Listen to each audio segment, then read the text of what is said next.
Hey guys, welcome back to the channel. This is a story about what if Deku manifested his quirk after failing UA Part 1. If you guys enjoy this what if and want to see Part 2, comment down below and let me know before I start. Please do support for more awesome content and leave a like, and don't forget to subscribe to my channel and also share this video with your friends and check out the description in my playlist. The author of the story 𝐒𝐮𝐬𝐴_06 from Wattpad. So let's start the video. Izuku's POV. I was walking back home after school since 𝐀𝐮𝐭𝐡𝐨𝐫 threw my hero notebook out the window. It took me some time to find it. I eventually found it in the pond. Just as I passed an alley, I was dragged into the alley by a green goo of some sort.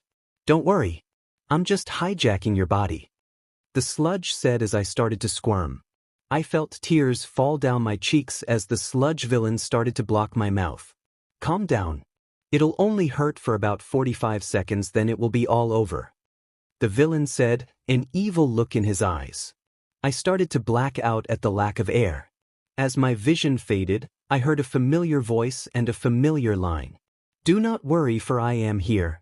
That was all I remembered before blacking out. After what seemed like a few minutes, I managed to come back to my senses. I looked around to see All Might staring at me. I started fanboying and asked him to sign my notebook. After signing my notebook, he turned, making his way to leave.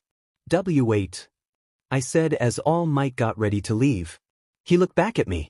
"I'm sorry, young one, but I have to go," he said, jumping. Before I knew it, I was hanging on his leg, floating loosely in the air. He looked at me shocked as he tried to shake me off. "If I fall from here, I'll die," I yelled, fearing for my life. "Oh, that's true." He trailed off. He sighed, landing on a roof of a tall building.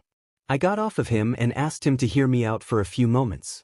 "Did you think I can become a hero without a quirk?" I asked, catching him off guard. "I'm sorry, kid, but I have to go. I do not think that you can be a hero without a quirk. It's dangerous, and there isn't quite much a quirkless person can do to someone with a quirk." All Might frowned, shaking his head. With that, he jumped away. I stood there, tears falling down my face once again. I laughed bitterly as I wiped away my tears. How foolish of me to even dream of becoming a hero. I mumbled, slowly trudging down the stairs. Just as I got out of the building, I heard a lot of screams coming from the street. I ran towards the commotion, seeing many people huddled around. I scurried my way past other people, getting to the front. There, I saw the same sludge villain from before with a hostage as heroes tried to stop him. And the hostage was 𝐀𝐮𝐭𝐡𝐨𝐫. I heard other people talking about how All Might had caught the villain. I remembered how he scooped the sludge into a bottle. This is all because of me. If I hadn't grabbed onto All Might, this would have never happened. I thought, staring at 𝐀𝐮𝐭𝐡𝐨𝐫 with horror. I need to help him. No, I'm quirkless. I wouldn't be able to do anything against that villain. I'll just get in the way. I'm so useless. I cried as I ran away all the way home. I slammed the door open, closing it again to go to my room. "Izuku MIdoriya, are you home?" I heard my mom's voice from the kitchen. "Why, yes, Mom?" I said, weakly as I closed the door to my room. The day of the entrance exam, I sighed as I gloomily looked at the fake city. "Go!" a voice boomed. All the students stood there while I ran off. Since I needed a head start, I ran as fast as I could to the nearest group of robots. I was very determined to attack, but when I got closer to the robots, all of the adrenaline drained out from me. I stood there, wide-eyed with fear, as the robots approached closer. Just then a laser shot them away. I turned to see a boy with yellow hair and a weird type of gear on his stomach. "Too bad we'll make a fine team with you as a bait. But I don't think I'll see you anytime soon," he said, running off. He's right. I can't become a hero. Not like this. Not without a quirk, I thought, slowly walking back to the entrance of the fake city. I give up. I wasn't supposed to be here to begin with. This is a place for heroes, not a quirkless wannabe like me. I exited the city as tears fell down my face. I fell down to my knees and sobbed. "Why? Just why?" I yelled in anger and sadness. "Why?" Time skip. I was back at home in my room, covered by my blanket. I stared blankly up at the ceiling, questioning my existence. My dried tears had made a print on my face, my eyes were puffy and red. It stung from all the crying. I knew my mom was worried. No matter how many times I told her that I was fine, she's still worried about me. I swear she knows me all too much and she's the only one I have. I turned as I closed my eyes to sleep, just a tiny spark of hope living inside me. Hoping that maybe I had a quirk. Maybe my dream can come true. Just maybe. Izuku's POV. As I woke up, I felt a pain in my head. I stumbled my way to the restroom as my breathing started to become uneven. When I looked at the mirror, I was shocked. Instead of the normal emerald eyes that I used to have, a pair of deep, gold orbs stared back at me. My hair was no longer green but instead white. Not only that, I had a pair of white ears and a white tail. As my breath steadied, I noticed the small details. I had a few red marks on my face, small fangs sticking out of my mouth. I screamed in horror. What happened to me? What happened to you? Mom screamed as she stared at me in shock. That's what I'm asking you. I yelled. Mom stared at me and sighed. Let's go see a doctor. Mom said, shaking her head. No. I said, backing away. I don't want to. Please, Izuku. We won't know if you're in danger or not. Mom said, a concerned look plastered over her face. I stayed silent for a moment, moving a step back. Then I hesitantly nodded my head. Fine. I mumbled. Let's go. Thank you, Izuku. Mom smiled, dragging me to the kitchen. This is your breakfast. After you eat, we can go see the doctor. Time skip. After I finished eating breakfast, my mom and I went to the doctor. Mrs. Midoriya, your son seems to have developed his quirks, a bit late. In short, he's a late bloomer. The doctor said, looking at my mom. Quirks. My mom asked. It seems that he has more than one quirks, 3 in total. We don't have a name for these quirks, but you can register it after reading this file. The doctor said, handing me a few pieces of paper. I do recommend buying a quirk-canceling bracelet for now, since he probably won't have control over his quirk. The doctor said. Or maybe a quirk-weakening bracelet until he gets used to his quirk. I never heard of it. I mumbled. That's because we only just created it. Some researchers and I was able to finish 2 quirk-canceling bracelets and 3 quirk-weakening bracelets. The doctor explained, turned towards me. Ah. My mom and I said. Although, we didn't want to sell it to anyone yet, we'll give you 2 of them for free since you really need it. The doctor smiled at me. I smiled back. Here, the black one is the quirk-canceling bracelet. The white one is the quirk-weakening bracelet. The doctor said, handing me 2 bracelets. You can come later in the week to register your quirk after you've read the files. Thank you. We'll get going now. My mom said, giving the doctor a small smile. Time skip. When we came back home, I took a quick shower before reading the files. Quirks. Type, emitter quirk description. The user can communicate with animals/bugs and control them. The user can also manipulate the basic elements water/ice, fire, earth, and air. When activated, the user's hair and eyes will glow. Drawbacks. When the controlled animal gets hurt, the user will feel 1/3 of the pain. The user will get major migraines if not being careful. Type, mutant quirk description. This quirk allows the user to shapeshift and brainwash other people. The user can fly, create illusions, and control light, darkness, time, and spirits when using this quirk to its full extent. The user can teleport to anywhere they want and travel to or create different dimensions. The user will get white hair and gold eyes when using this quirk. The user will also gain fox-like features and enhanced senses and abilities when using this quirk. Can show or hide the ears and tails when using this quirk.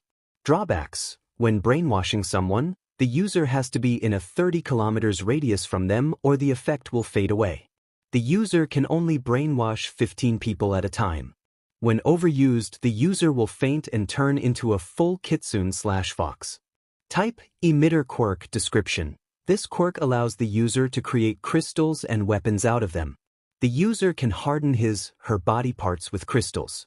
When this quirk is in use, the user will have small crystals surrounding her in a thin layer of a protective shield. When someone comes near, the crystals will attack the person if the user gives order to. Drawbacks: when overused, the user will become very tired and sick. The user may faint and cough. BLD, that's cool. I guess I should name them. I can ask my mom to register it with me next week. I muttered, writing some names I thought of for my quirks. Izuku honey, come on and eat. I made your favorite 𝐀𝐮𝐬𝐴 today.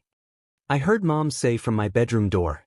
Okay, just give me a second, I said, smiling at her. She nodded, leaving me in my room.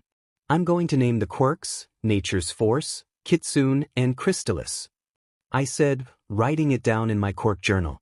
I can become a hero now.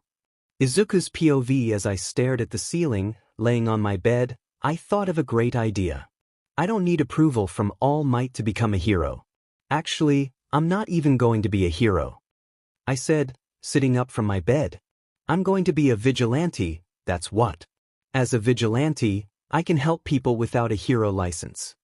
I smiled happily as I skipped to living room. I saw my mom sitting on the couch, watching the news. Hey mom, I'm going out, okay? I said, rushing towards the door. Where are you going? To the clothes store. Yeah, the clothes store, I said, putting on my shoes. Okay. Come back before noon. My mom smiled at me. Okay, I said, shutting the door. As I was walking towards the clothes store, I saw 𝐀𝐮𝐭𝐡𝐨𝐫 walking to UA. Guess he got in. Well, good for him. But I'll prove him wrong. I'm going to prove him that I'm not useless, I said to myself, continuing my walk to the clothes store.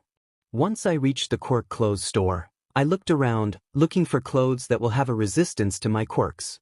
Since all of these are not my style, I guess I could just buy the fabric and make my own clothes. I mumbled. I already made a design for my hero costume, so I just need to make it. After looking around for the right pieces of fabric, I soon found the ones I wanted. I bought them and quickly returned home. I'm going to be working on something, so please knock, I yelled, running into my room. Okay, sweetie, I heard her say.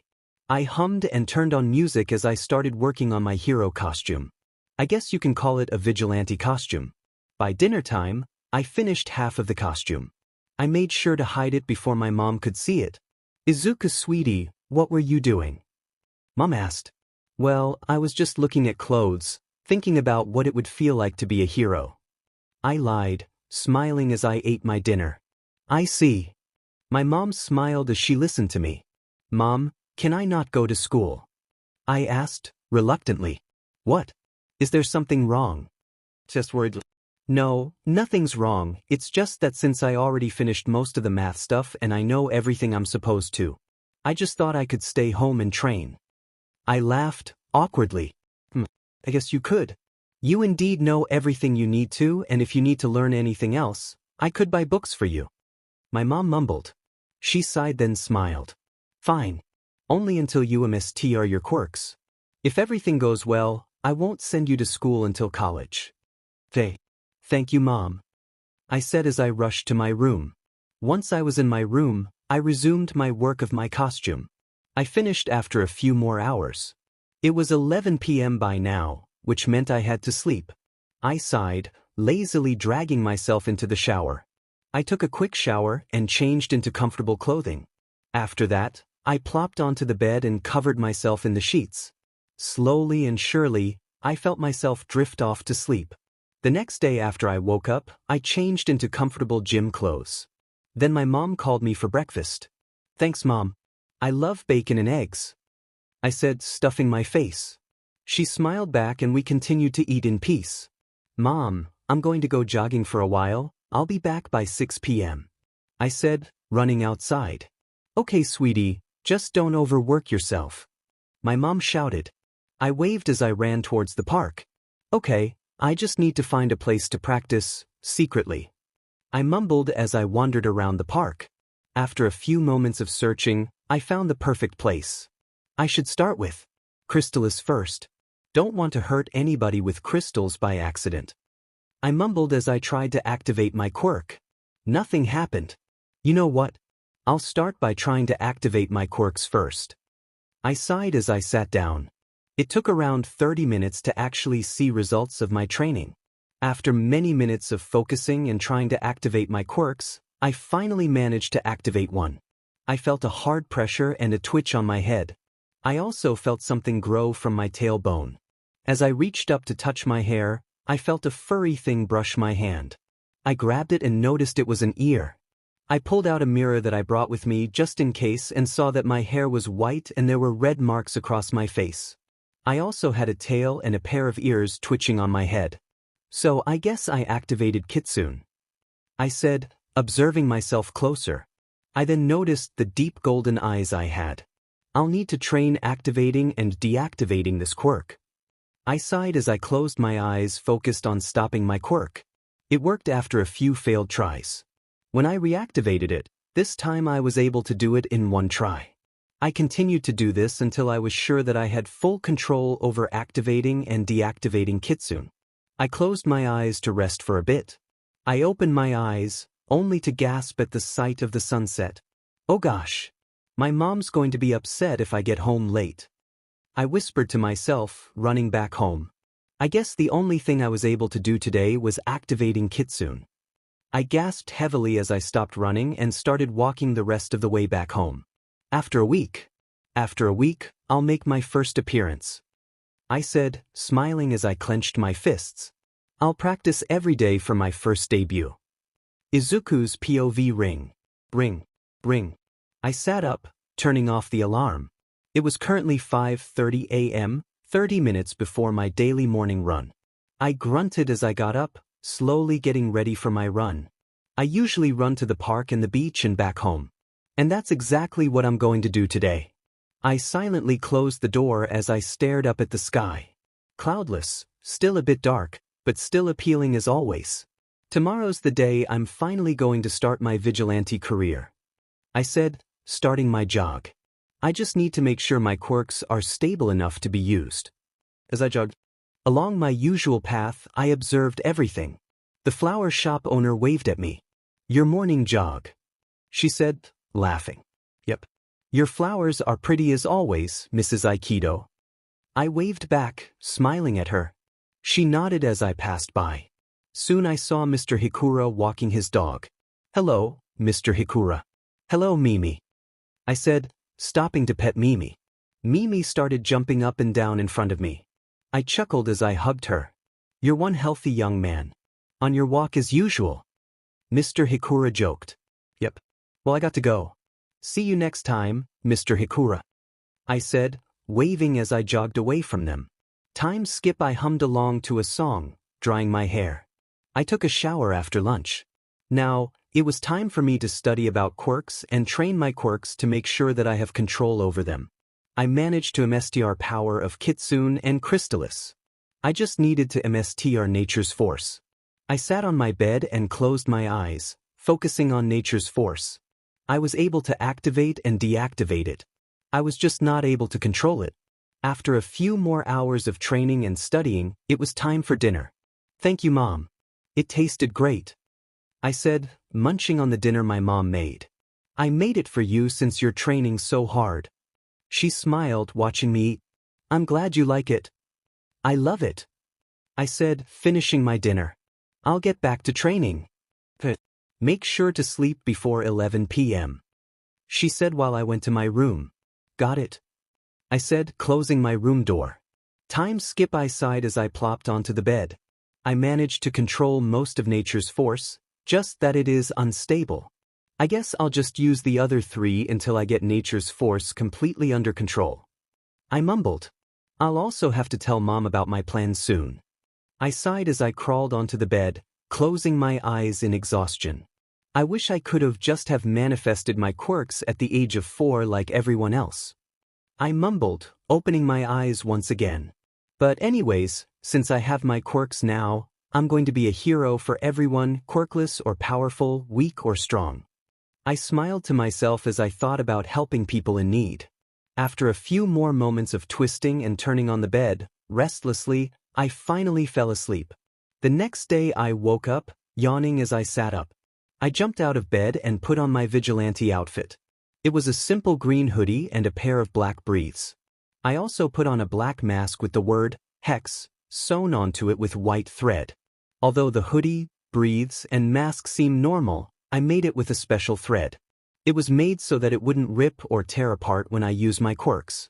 The outfit was also resistant to other quirks dealing with physical damage. I really should tell my mom about my plans for the future. I just have to hope that she'll support me.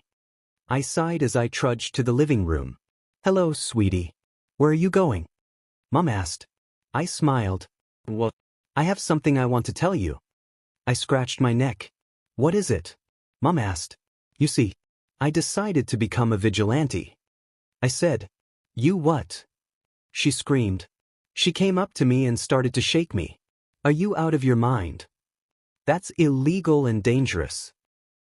Calm down. Hear me out first. I laughed nervously, sitting her down. I know that it's dangerous. I know it's illegal. I said, sitting down across from her. But it's the only thing that would make me happy. Please let me. I'll take full responsibility. My mom hesitated for a bit and sighed. She looked at me and nodded. If that's what you want to do, I'll support you. She smiled.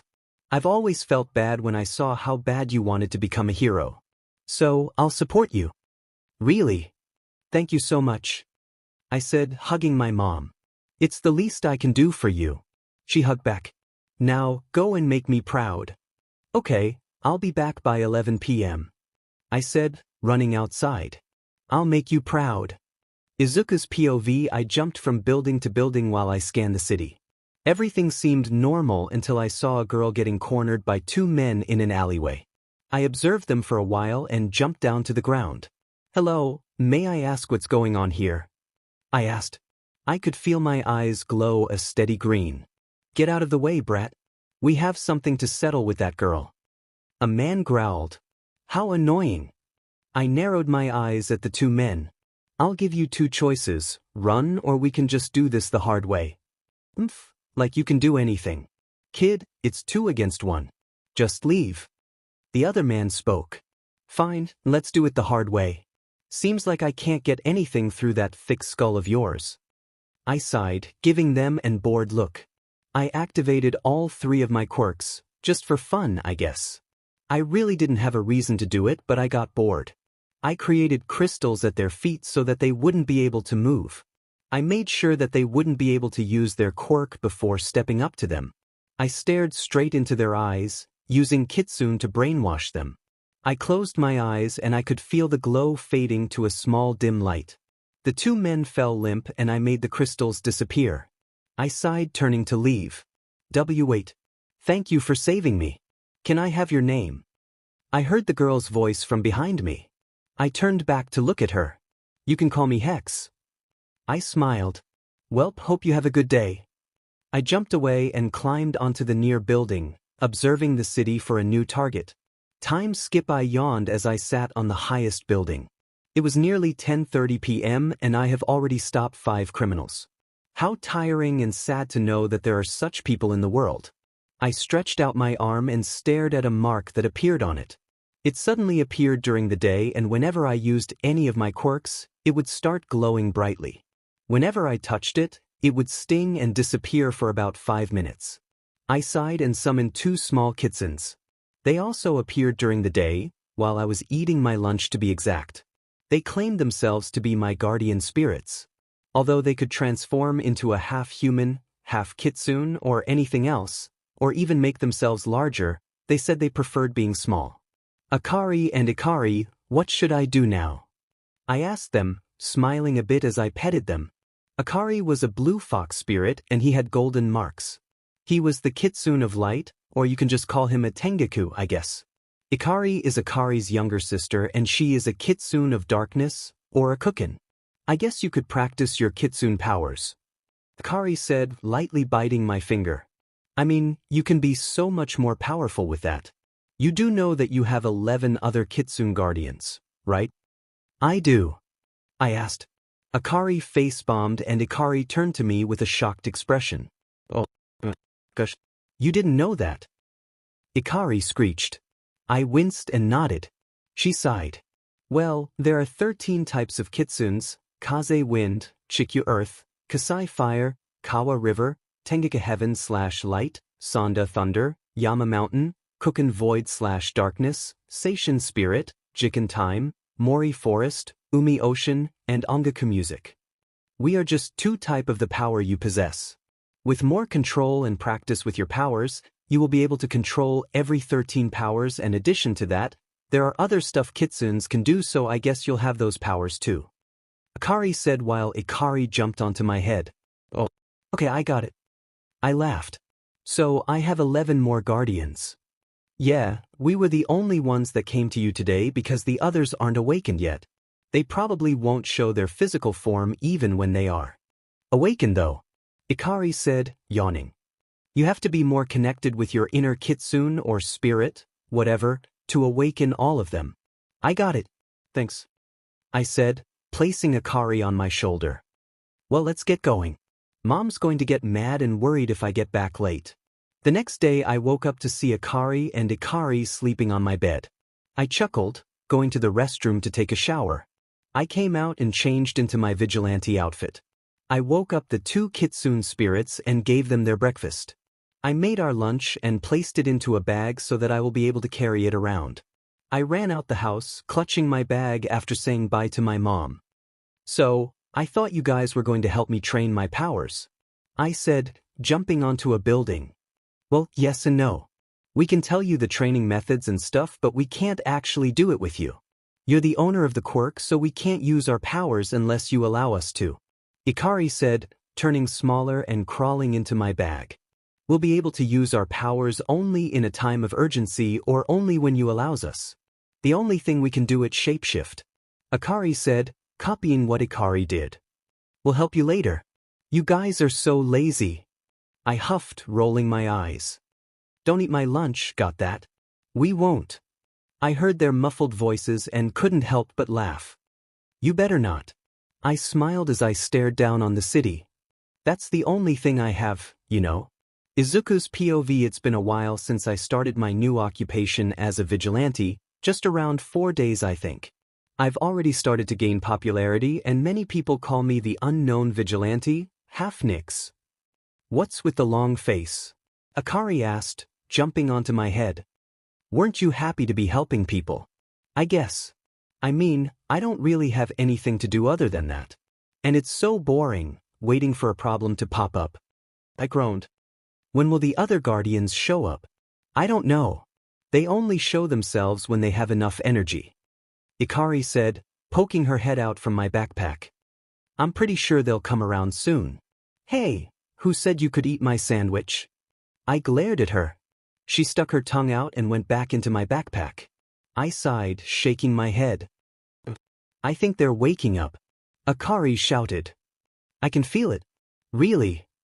I asked, excited and nervous.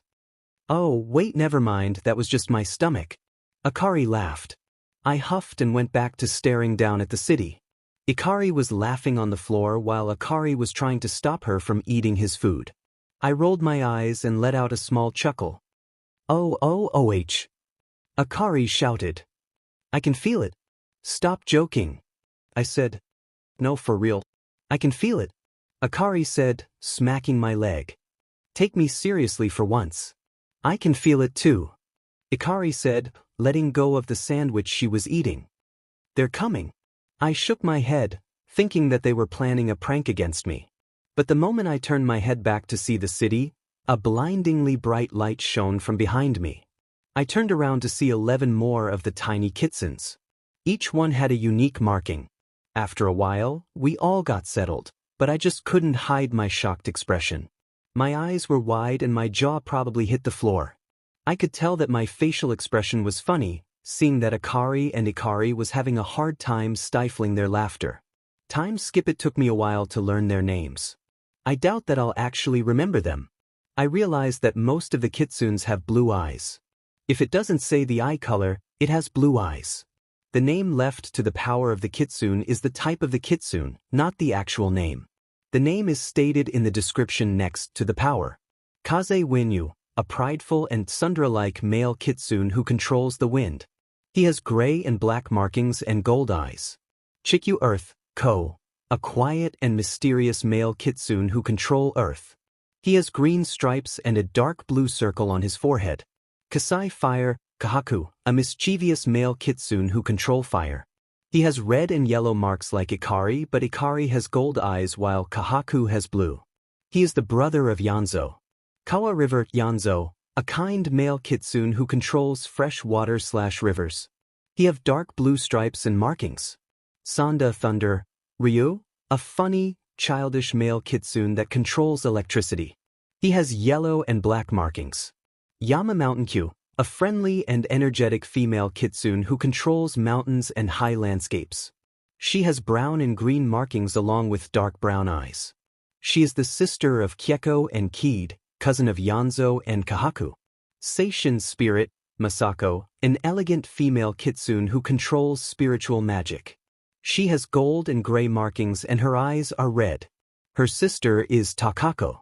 Jiken Time Tsuneo, a loyal and shy male kitsune who control time. He has gray markings and his eyes are purple.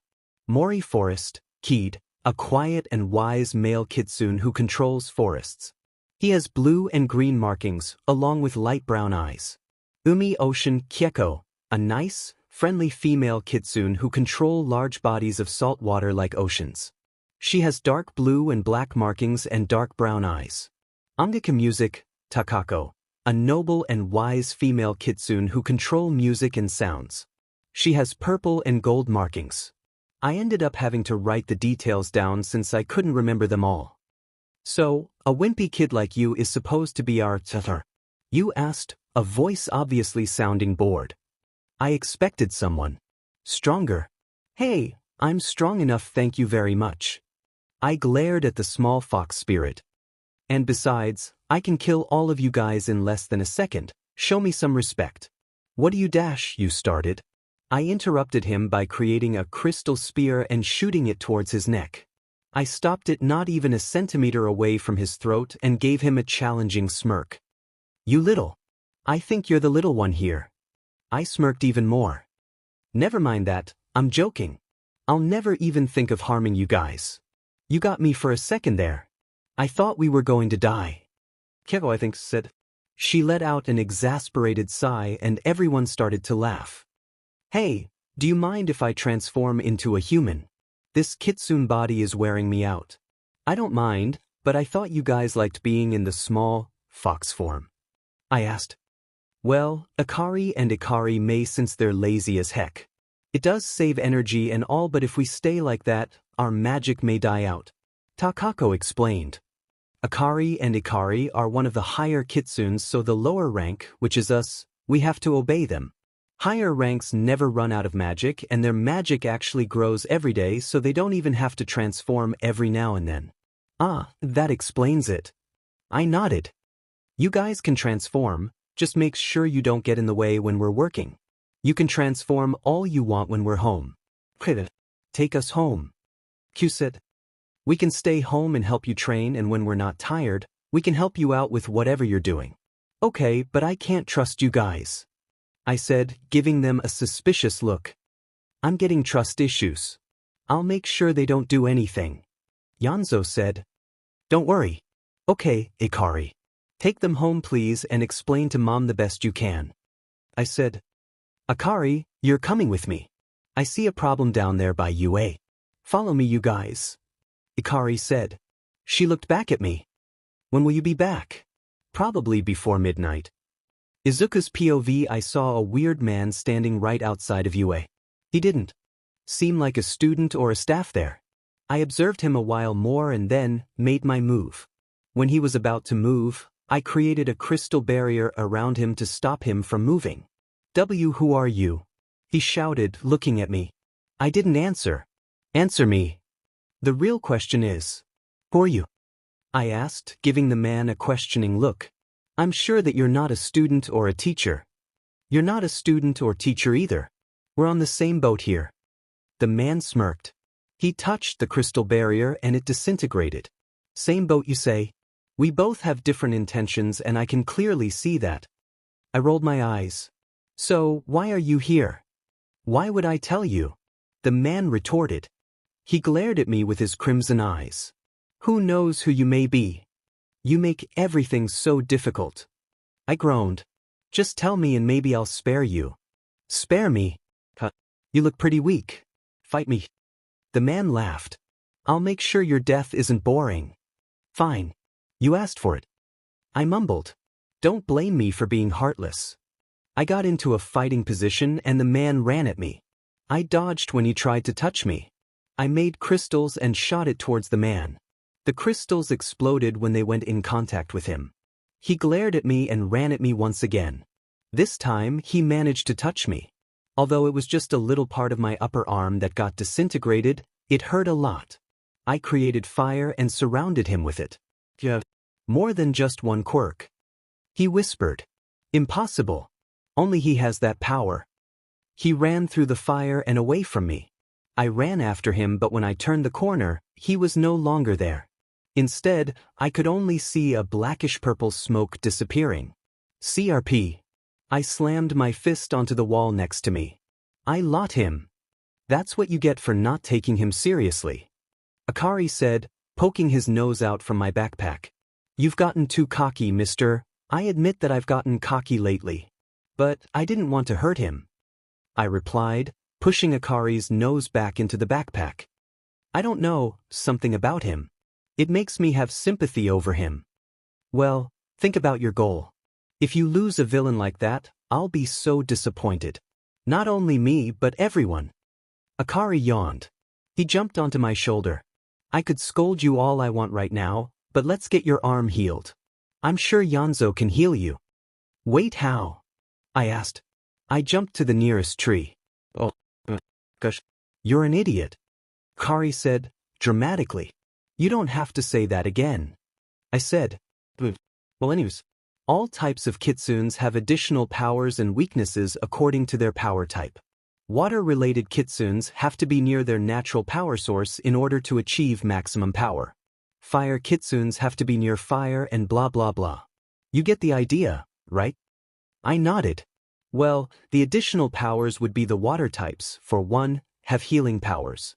𝐀𝐮𝐭𝐡𝐨𝐫 would have a stronger healing ability though, since he's a freshwater type. Fire types have more control over fox fires. Wind types have control over weather and stuff like that. Akari said, I can give you a lesson about 𝐀𝐮𝐿s, but that would take more than 2 chapters of this story. 2 chapters of what? I asked. Never mind. That wasn't important. Akari laughed. Anyways, let's go back home. I'm hungry and I need rest. You're always hungry. I shouted. I'm getting concerned because of you hungriness. You might even eat the whole Japanese population. Hey, I'm not that bad.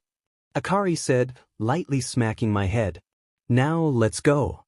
Time skip Akari and I managed to get back home before midnight.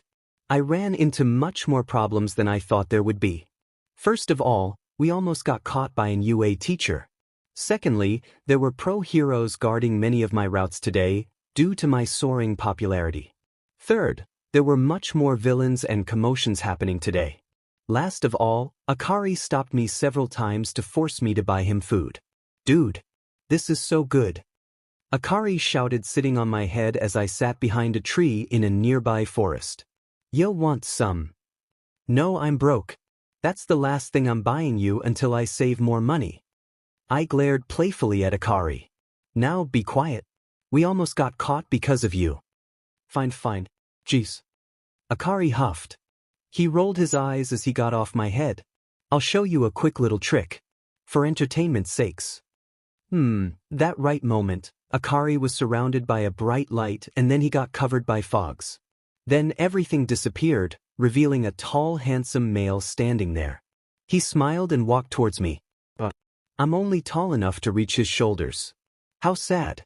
I thought I was tall, he's huge. Pay attention. The man, Akari, said. So, you could transform. I mumbled. Why did you ride on my head then? Of course, I can transform into anything I want, any age I want. This is my normal form though. I just didn't transform because, when I'm lazy. 2, it wastes energy and time. Lastly, just for plot's sake.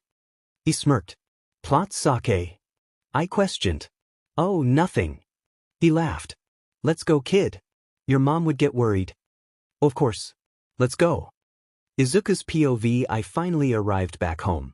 Akari, who had transformed back into his small form, decided to bully me once again by making me carry him back home. You're very lazy, you know that. I groaned as I walked into the house. Yes, I do. He smirked. In fact, I bet the readers are lazy as well. What are you talking about? Seriously, what's the thing about chapters and readers? I asked. You make no sense. Oh, but I do make sense. He laughed. Like an idiot.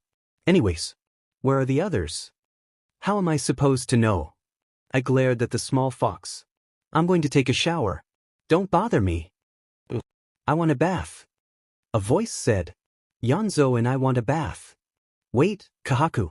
You can't just say that. I'm sure 𝗬𝗫𝗃 would want to take a bath first. 𝗻𝗫𝐴 said, coming into the kitchen in the form of a child. But I want a bath. Kahaku whined, also in the same form as 𝗻𝗫𝐴. Sir. I asked. What do you mean by 𝗬𝗫𝗃? You didn't know. 𝗀𝐻𝗫𝗃, the forest kitsune, I think, interrupted.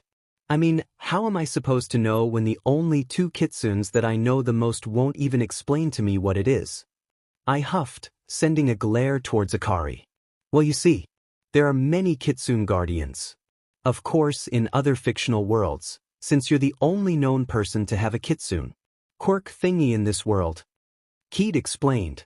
However, you're the only one who can use all of our powers.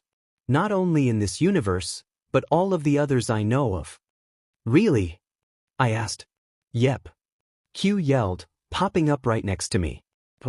How does this even relate to the 𝗬𝗫𝗃 thing? I asked, still confused.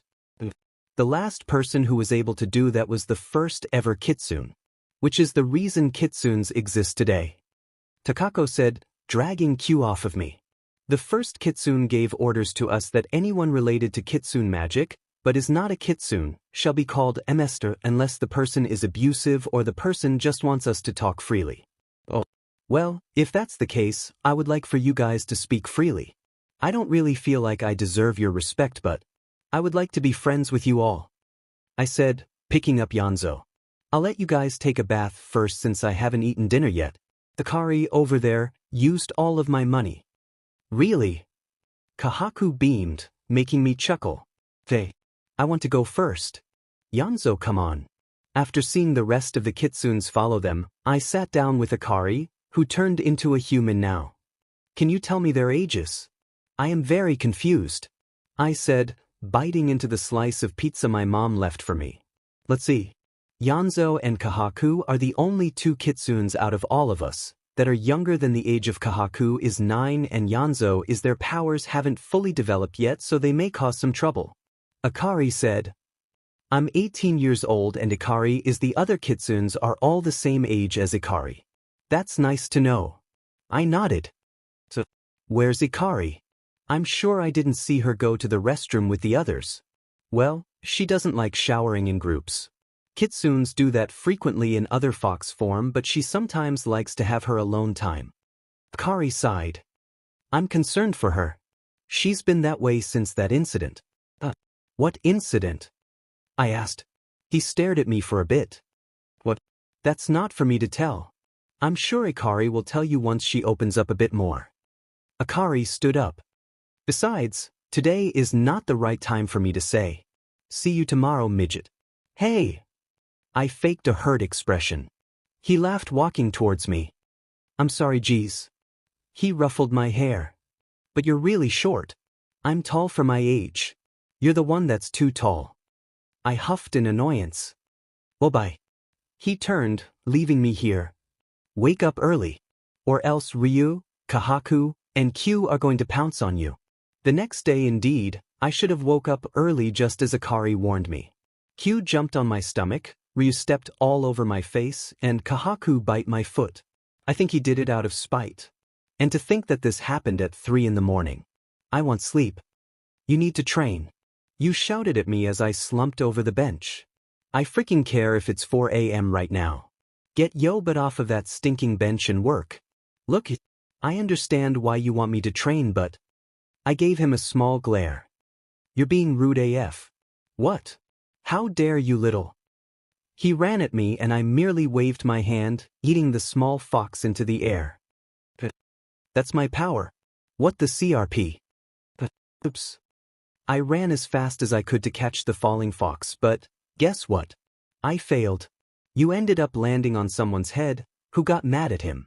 I don't think you even gave a CRP about the person. He ran at me with such ferocity and anger. It seems another fox is spiteful against me. So, you're creating a scene, I said, laughing a bit as I grabbed it by its collar. I sat down, setting you on my lap. I started to pet it.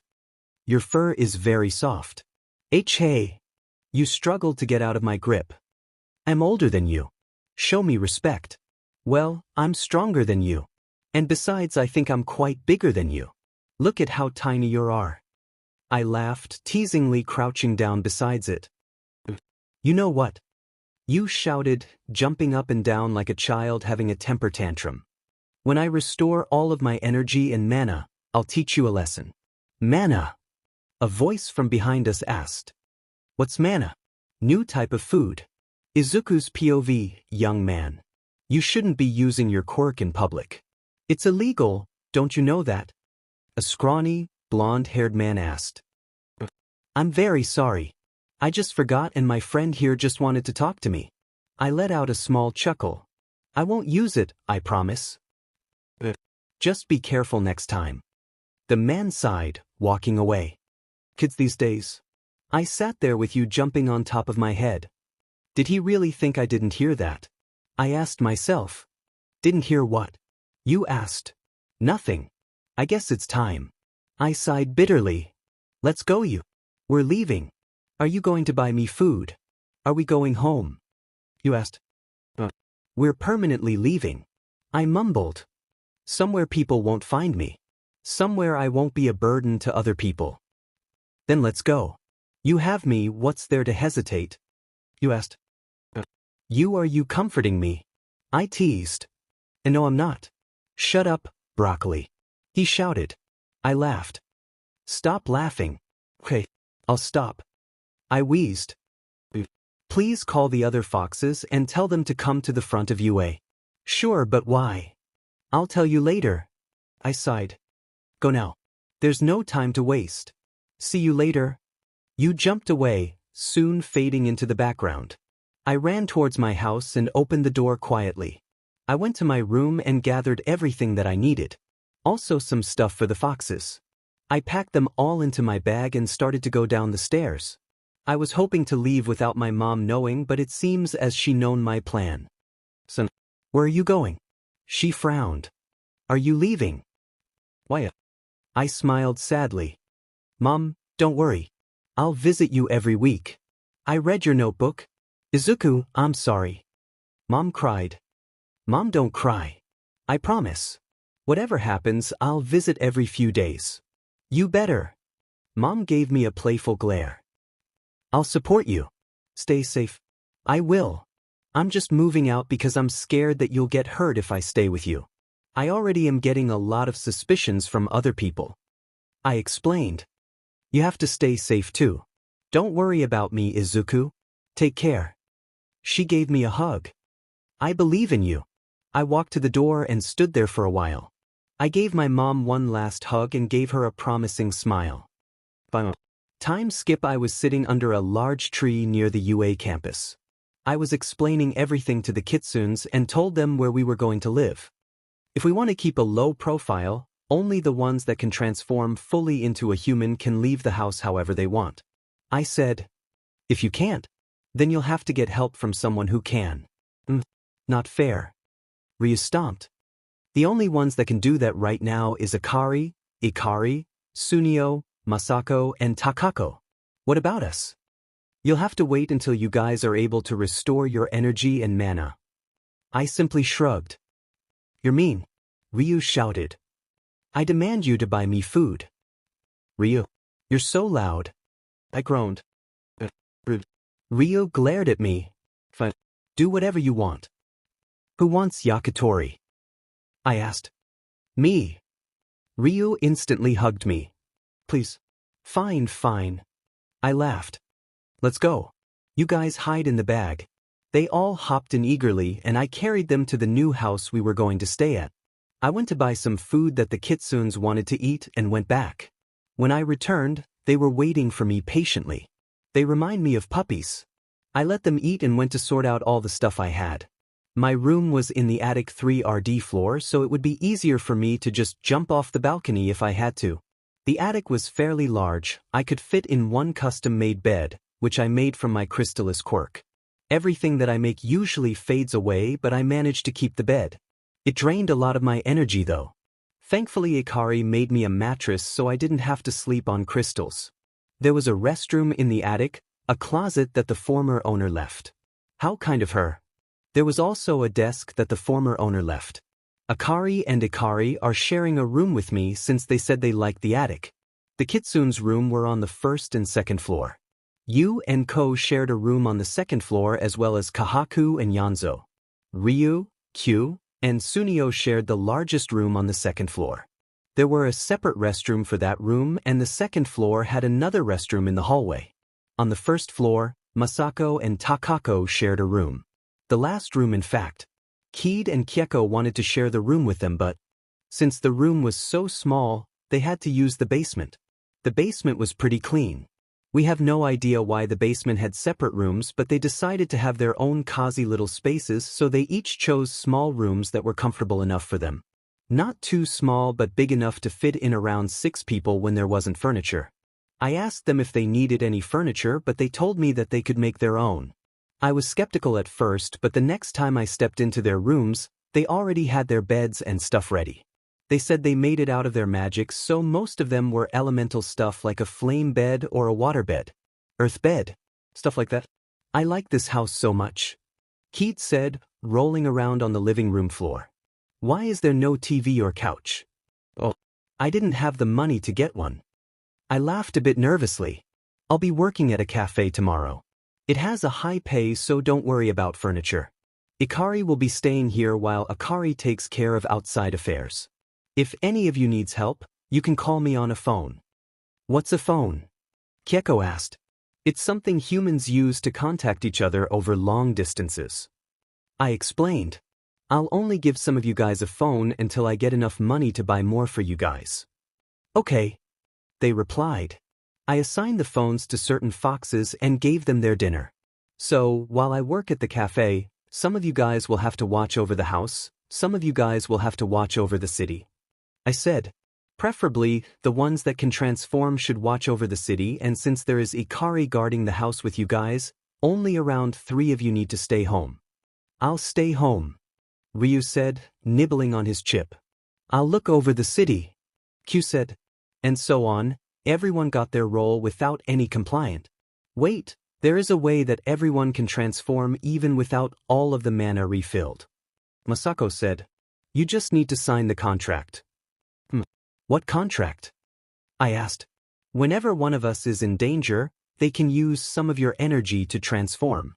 If you sign this contract, we can communicate mentally so we won't need a phone.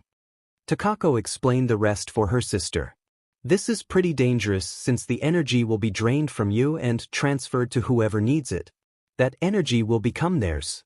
Also, whatever pain we feel or you feel, everyone that is involved in this contract will feel the pain. If any of us dies, that's another problem. But your energy is overflowing. I see no harm in this, especially since your mana and energy is recovering every single second. I've never seen this before but mana usually takes a long time to recover. There isn't much chance of this contract being that painful or dangerous. Masako frowned. You're just so different. Thanks. I'll take that as a compliment. I laughed. Oh. Are you going to sign the contract or not? Izuku's POV, are you going to sign the contract or not? I will. I sighed. But where's the paper? This contract can't and will not be signed on paper. 𝐀𝐮𝐴 said. This is a spiritual contract. We will need your BLD and something to make our oath on. If the object breaks, then that means our contract is over and that we will no longer be bound to each other. What my brother said is true. 𝐀𝐮𝐴 said. But the object of our oath will disappear once we all agree on the contract. It will only reappear in times of danger or when the leader of our contract summons it. The object of our oath will hold most of our energy and powers, so when it is broken, all the energy will go back to the owner of the object. 𝐀𝐮𝐭𝐡𝐨𝐫 said. So, this means that either when we die or if the object breaks, we will no longer be connected to each other and you will gain all our powers and our energy. This is a dangerous contract, whether you're 𝐀𝐮 or not. I agree on the contract. I said. We're all in this together, right? Together. Really? Masako asked. Really? I nodded. Are we going to sign it or not? We're in. The 𝐀𝐮 said. So all we need is my BLD and an object of our oath. I mumbled and the 𝐀𝐮s nodded. I know. We can use this necklace that I got as my congratulations gift from my mom. Okay, let's get this started. 𝐾 said. This might take a while. Afterwards, you might not be able to move. You might even stay in coma for a while. It'll be okay. I trust you guys that you'll take care of me. I smiled. I handed Ryu the necklace. Here, tell me what I have to do. Time skip. The contract process was truly long and painful. The 𝐾𝐮s all had to get in a circle around me. They had to chant a certain spell in their ancient language. They then signaled for me to drop my BLD onto the necklace and they started to chant again. That whole process went on for around 2 hours. On repeat. I did literally nothing but drop my BLD. Just how boring is that? Anyways, they soon finished their chanting and the contract was sealed. My necklace disappeared and we got a mark on our forehead. Well, no. I got my mark on my forehead and the 𝐾𝐮s got this weird necklace with a jewel in the middle. But all of our mark/necklaces had the same fire shape. Kahaku said that the mark will only be visible to the people who signed the contract and that it would help the contract members locate each other and teleport or something like that. Well, I'm leaving to go look over the city. Don't do anything rash. I warned the small foxes before leaving the house. If you need anything, tell me. Okay. I heard the 𝐾𝐮's voice in my head. So the speaking part in italics are conversations in their mind. Oh, I want sushi for dinner. Kahaku's voice rang in my head. Fine. I chuckled to myself. I slowly walked into a quiet alleyway and jumped onto the nearest building after changing into my vigilante form. The moment I stepped onto the top of the building, I bumped into something. I felt my heart race, thinking that it was a person or a hero, but when I looked up I saw Akari laughing his butt off at me. What's that funny about bumping into a wall? He has a problem. I sighed and smacked the 𝐾𝐮. He really gets on my nerves sometimes. He continued to laugh and I even went as far as to threaten to throw him off the building. Hey, you're mean. He glared at me as he tried to kick me. I'm stronger than you, you know. Prove it. I threw the 𝐾𝐮 at the wall and ran off to a different building. This chase went on for a while, with Akari chasing me. I was just checking on the city and other people, occasionally helping the people who needs help. I honestly forgot about the contract and the 𝐾𝐮s randomly started popping up next to me. Hey, we want to help too. Ko said, bouncing up and down on my head. We'll split up. You and the other 𝐾𝐮s take the other half of the city, I'll take the lower. I said, racing around the alleyway to get away from the pro heroes. Go now. They're after me and I can't risk having you guys caught too. They nodded and began leaving one by one, and as I turned another curve, they became little figures. Soon they disappeared from my sight and I turned my focus on getting away from the police and the pro heroes. I climbed the closest building, hoping that would stop them from chasing me. The moment I stepped onto the top of the building, my heart dropped. I bumped into someone and I was hoping that it would be another one of Akari's prank. This isn't funny. Akari, I said, mostly to calm myself. I slowly looked up. In front of me was an irritated hero. Eraserhead to be exact.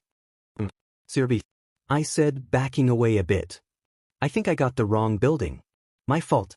Sorry. It was an honor to meet you, but I have places to go. So, bye. The moment I turned back, there were the bandage-like things wrapped around my torso. Don't even try your tricks on me. Halfnix.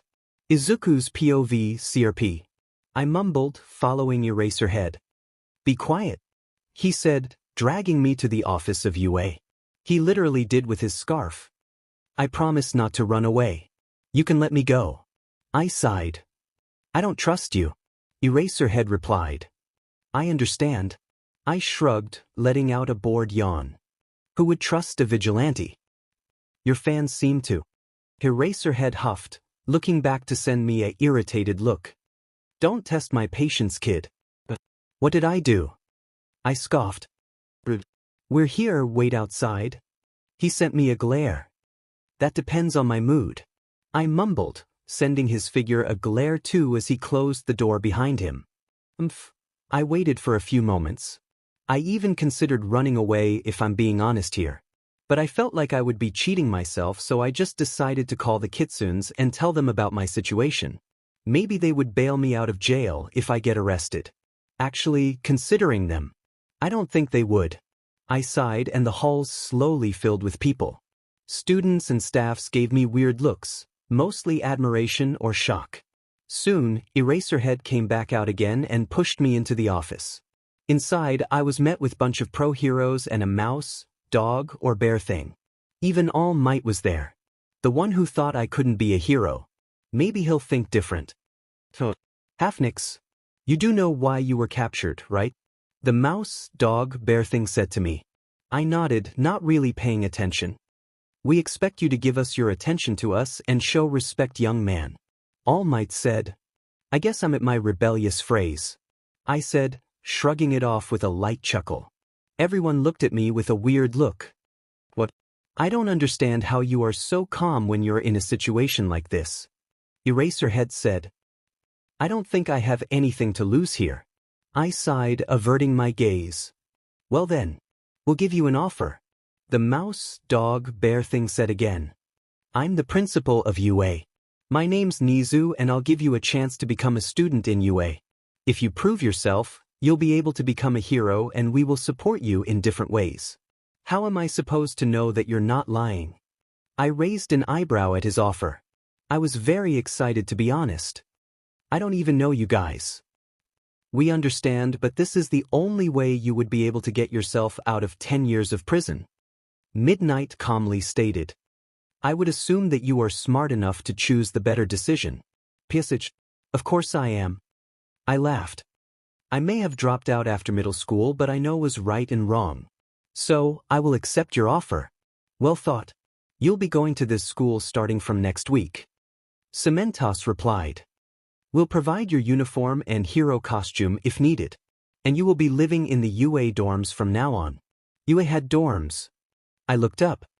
We were thinking on how to keep an eye on you, and the only reasonable decision was to build a dorm. Eraserhead said. It would benefit both the students and us in many ways, so we took this opportunity to make one. Okay, I'll be taking my leave. I have business to attend to. I said, attempting to get up. Keyword, tempting. Not so fast. Eraserhead said, wrapping me with his scarf thing again. You haven't listened to our whole deal. Huh. You aren't allowed to leave UA without permission from a UA staff member. President Mike said. You aren't allowed to go out at night no matter what. All Might spoke up. This is a rule for every UA student. Unless it's a special occasion. You are only allowed to study while being a UA student, no hero work allowed. Nizu finished. You are only allowed to use your quirk inside the UA campus and or when you are at an internship, etc. Fine. I agree on those conditions. I blurted quickly, not wanting any other requirements to get added. Anything else? No, you are free to go. Nizu said, nodding slightly as I turned to leave. We hope to have a great time with you, Halfnix. Oh, please just call me Deku. I gave them a smile before leaving. I closed the door behind me and I traced back my steps to the entrance of UA. I ran out, just to be greeted by a fluff ball getting thrown at my face. Why did you throw me at this hobo? I could tell that Ryu was literally fuming. Ryu, it's disrespectful to call someone a hobo. I said, smiling darkly as I pulled him off by his tail. Let's just go back home. I sighed and the 𝐀𝐮𝐭𝐡𝐨𝐫s just nodded, understanding me when I said so. They quietly followed me back home, making sure not to do anything stupid. Once we were back home, We sat in the living room and awkward silence filled the room. So, what did they say to you? 𝐻𝐮𝐭𝐡𝐨𝐫 asked. I looked away. They're going to get mad for sure. What is it? Kahaku screeched. You're making me nervous. I got caught by the pro heroes. What? Izuku's POV Akari started scolding me for getting caught. The others just watched and laughed at me while I was getting scolded. I'm sorry, sh. I glared at Akari, flicking his forehead. And I thought Mum's scolding was bad. Akari gave me that, what did you say? Look, so I kept quiet while he rambled on. Soon he sighed and stopped, telling the other 𝐀𝐮𝐭𝐡𝐨𝐫s to go back to their rooms and get their stuff ready. You know, you have to consider us. Akari frowned. We get that you like your vigilante work, but you have to think about us too. What if something bad happens to you and we have to live all by ourselves? I'm sorry. I mean, at least I didn't get arrested. I smiled sheepishly, earning a glare from him. Just be careful. I'll go and sell this house. Give me the account thingy. Akari replied. I gave him what he needed and watched him transform. He left without any other world, so I just decided to go and pack my stuff. Akari was already in there, packing most of the stuff. Hey, Izuku. She called. I turned towards her. That's new. I huffed. What? You want me to call you Idorku? She laughed at her own lame joke. I stared at her with a dead look. You're lame. Laughing at your own joke. Hey. She threw a pillow at me. Anyways, you need to summon us back into our dimension. I don't think I explained a lot about this to you, but when you signed the contract, you were granted the ability to open gateways to other dimensions. Cool. I replied, packing my clothes. So, you'll have to open a gateway for us to go back to our original dimension since we can't all fit into your dorm thing. She said. And how exactly do I do that? I asked.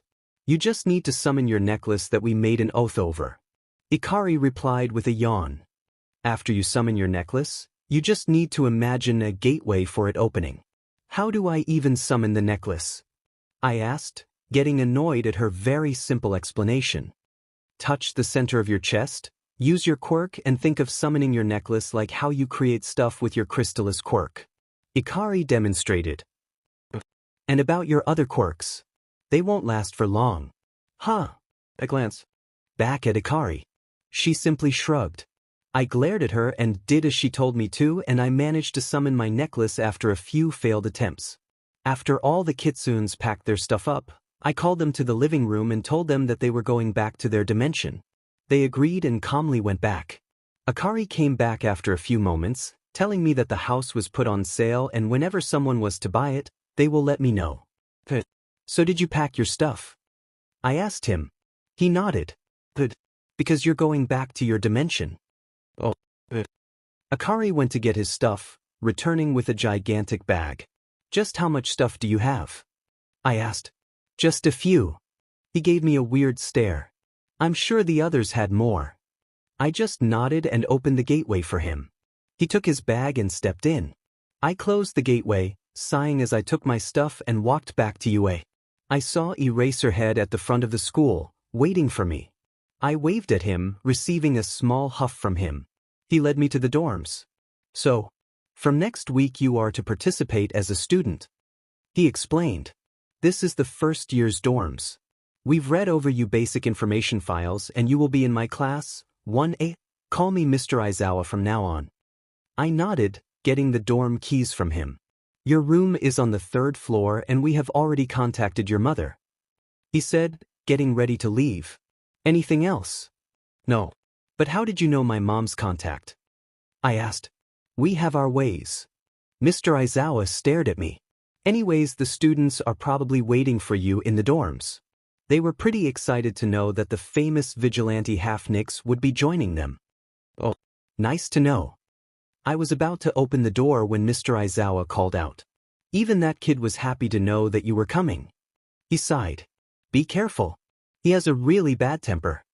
Katsuki Bakugu. I hummed. How did you dash? I have my ways. I smirked, cutting him off. Oh, toodles.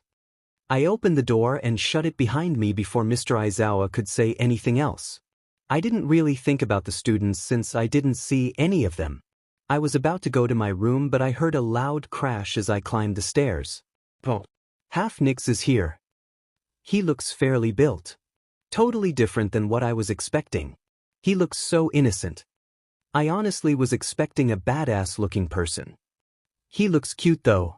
I stared at the large glob of people laying on the floor. I'm assuming that they fell down from their hiding spot or something. I scoffed and continued my way to my new room. I could hear their voices die down as I went up. I turned around and gave the girls a small wink and sent them a smirk. Well, ladies, I'll see you tomorrow, I said, waving to everyone. I want to get some rest, you know. How about I treat you to dinner someday this week? They stared at me with their jaws wide open and I turned back, continuing my way to my room. This is going to be so fun. I thought, I should repay them back, shouldn't I? Izuku's POV. It was the second day since I got here, a nice Sunday afternoon. I'm going to start attending classes starting tomorrow. I've already gotten closer to most of the kids that I'm going to be classmates with. The 𝐀𝐮𝐭𝐡𝐨𝐫s didn't have much problems either. Although they don't like to show themselves to others, they have gotten pretty comfortable in their own space or, well, dimension, so I didn't have much to worry about. Denki and 𝐻𝐿𝐼𝐻, I think, they were asking me how to flirt with girls. You want to see how to flirt with girls? I asked. They nodded. Then go to Google, search up how to flirt with girls. No. We want to learn from experienced people. Denki said, what makes you think that I'm experienced? I laughed. I'm just merely too irresistible. 𝐻𝐿𝐼𝐻 looked at me with a weird face. Dude. That's true. WTF. It was a joke, I thought, nearly spitting out my orange juice. Oh, that's nice to know. Denki and 𝐻𝐿𝐼𝐻 sighed, shuffling away from me as I stuffed the last bit of toast into my mouth. I watched them go look up how to flirt with girls on Google. They are really stupid when it comes to these. I think they're just stupid though. I chuckled and tapped them on the shoulder. Watch and learn, I whispered, pointing towards the group of girls in the kitchen. They nodded and followed me as I walked up to the girls and flirted with them. They started to blush and I came back. Huh. Beat that, you dimwits. I smirked as I pushed Denki and 𝐻𝐿𝐼𝐻 towards the girls. I watched them as they got beat by the girls. I kind of feel bad for them. Denki glared at me as I laughed. I'm pretty sure Todoroki laughed as well. Just a small smile but still. Well, anyways, what do you guys do in class? I asked, plopping myself onto the couch next to Todoroki. It seems pretty boring. Just a bunch of lectures and not any hands-on training. I don't know, Kirishima said, coming down from upstairs. I mean, after coming to UA, my skills have improved but I still lack in experience. We continued talking about our own experiences until Mr. Katsuki Bakugu came. King Deku.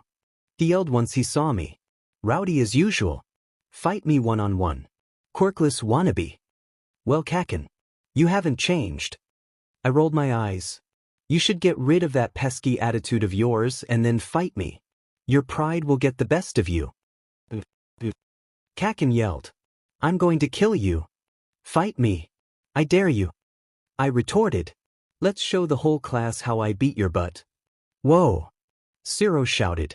Fight, fight, fight, fight. I snapped my fingers and everyone was teleported to a different dimension. Not the realm of the 𝐀𝐮𝐭𝐡𝐨𝐫 though. What the FCK? 𝐀𝐮𝐭𝐡𝐨𝐫 screamed. Welcome to my world. I laughed, stretching my arms out. I come here sometimes when I feel very stressed. Do you like it? It's also my training place. Whoa, was all that they said. Come on, 𝐀𝐮𝐿𝐼𝐻. You said you wanted to fight. I said, smiling at him innocently. Too scared. He glared at me. Cat got your tongue. I smirked. Let's fight. I'll show you how much I'm worth. After all those years of bullying, I've gotten stronger. I closed my eyes and opened them. I felt my heart pulsing and I could feel the power surging through my veins.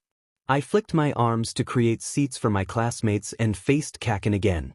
He dashed at me but I dodged, grabbing his arm and pinning him down. I smashed his head down to the floor and got up, leaving him coughing on the floor. I brushed my clothes clean and started walking to the audience.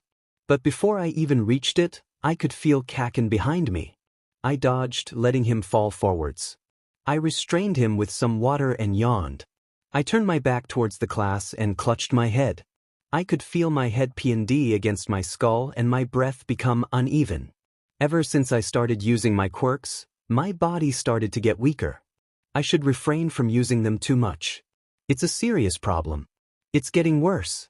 I could taste a metallic, salt-mixed flavor slowly filling my mouth. I felt my knees start to give away and the sharp pain in my head made everything much worse. Not to mention that everything seemed to be spinning. This had happened for a few days now. I went to the doctor before and he said that if I continue to use my quirk without restraint, my powers are going to devour my body and that my health will surely get worse by day. The amount of stress is also another factor. I shook my head and took out some pills. I summoned some water and swallowed the pills along with the water. It took me some time to calm back down, but the blood stopped swelling up anyways. I turned back to my classmates and gave them a small smile. Let's go back, shall we? I tilted my head. Oh, and you should know when to give up 𝐀𝐮𝐭𝐡𝐨𝐫. Everyone stood there, speechless. I snapped my fingers once again and we were back in the living room of the dorm. I waved as I yawned, turning to leave towards my own room. I'll be looking forward to studying with you all, I said before climbing the stairs. I would expect Class 1A of UA's Hero course to be pretty strong. At least from what I've heard. I would expect 𝐀𝐮𝐭𝐡𝐨𝐫 or Todoroki to surprise me. Izuku's POV. I rolled my eyes as Present Mike explained all the basic grammar stuff to us. I perched my head on my palm and looked outside. Honestly, life at UA is pretty boring. Well, I have to say, making fun of 𝐀𝐮𝐭𝐡𝐨𝐫 is pretty fun to do. Being popular is also a pain. Everyone comes up to me and keeps on holding me captive to their stupid questions. Do they even have brains? I slowly tapped on the table and a few moments later, I saw a tail swishing around under my desk. I looked down to see Akari eating some buns I brought for my snack.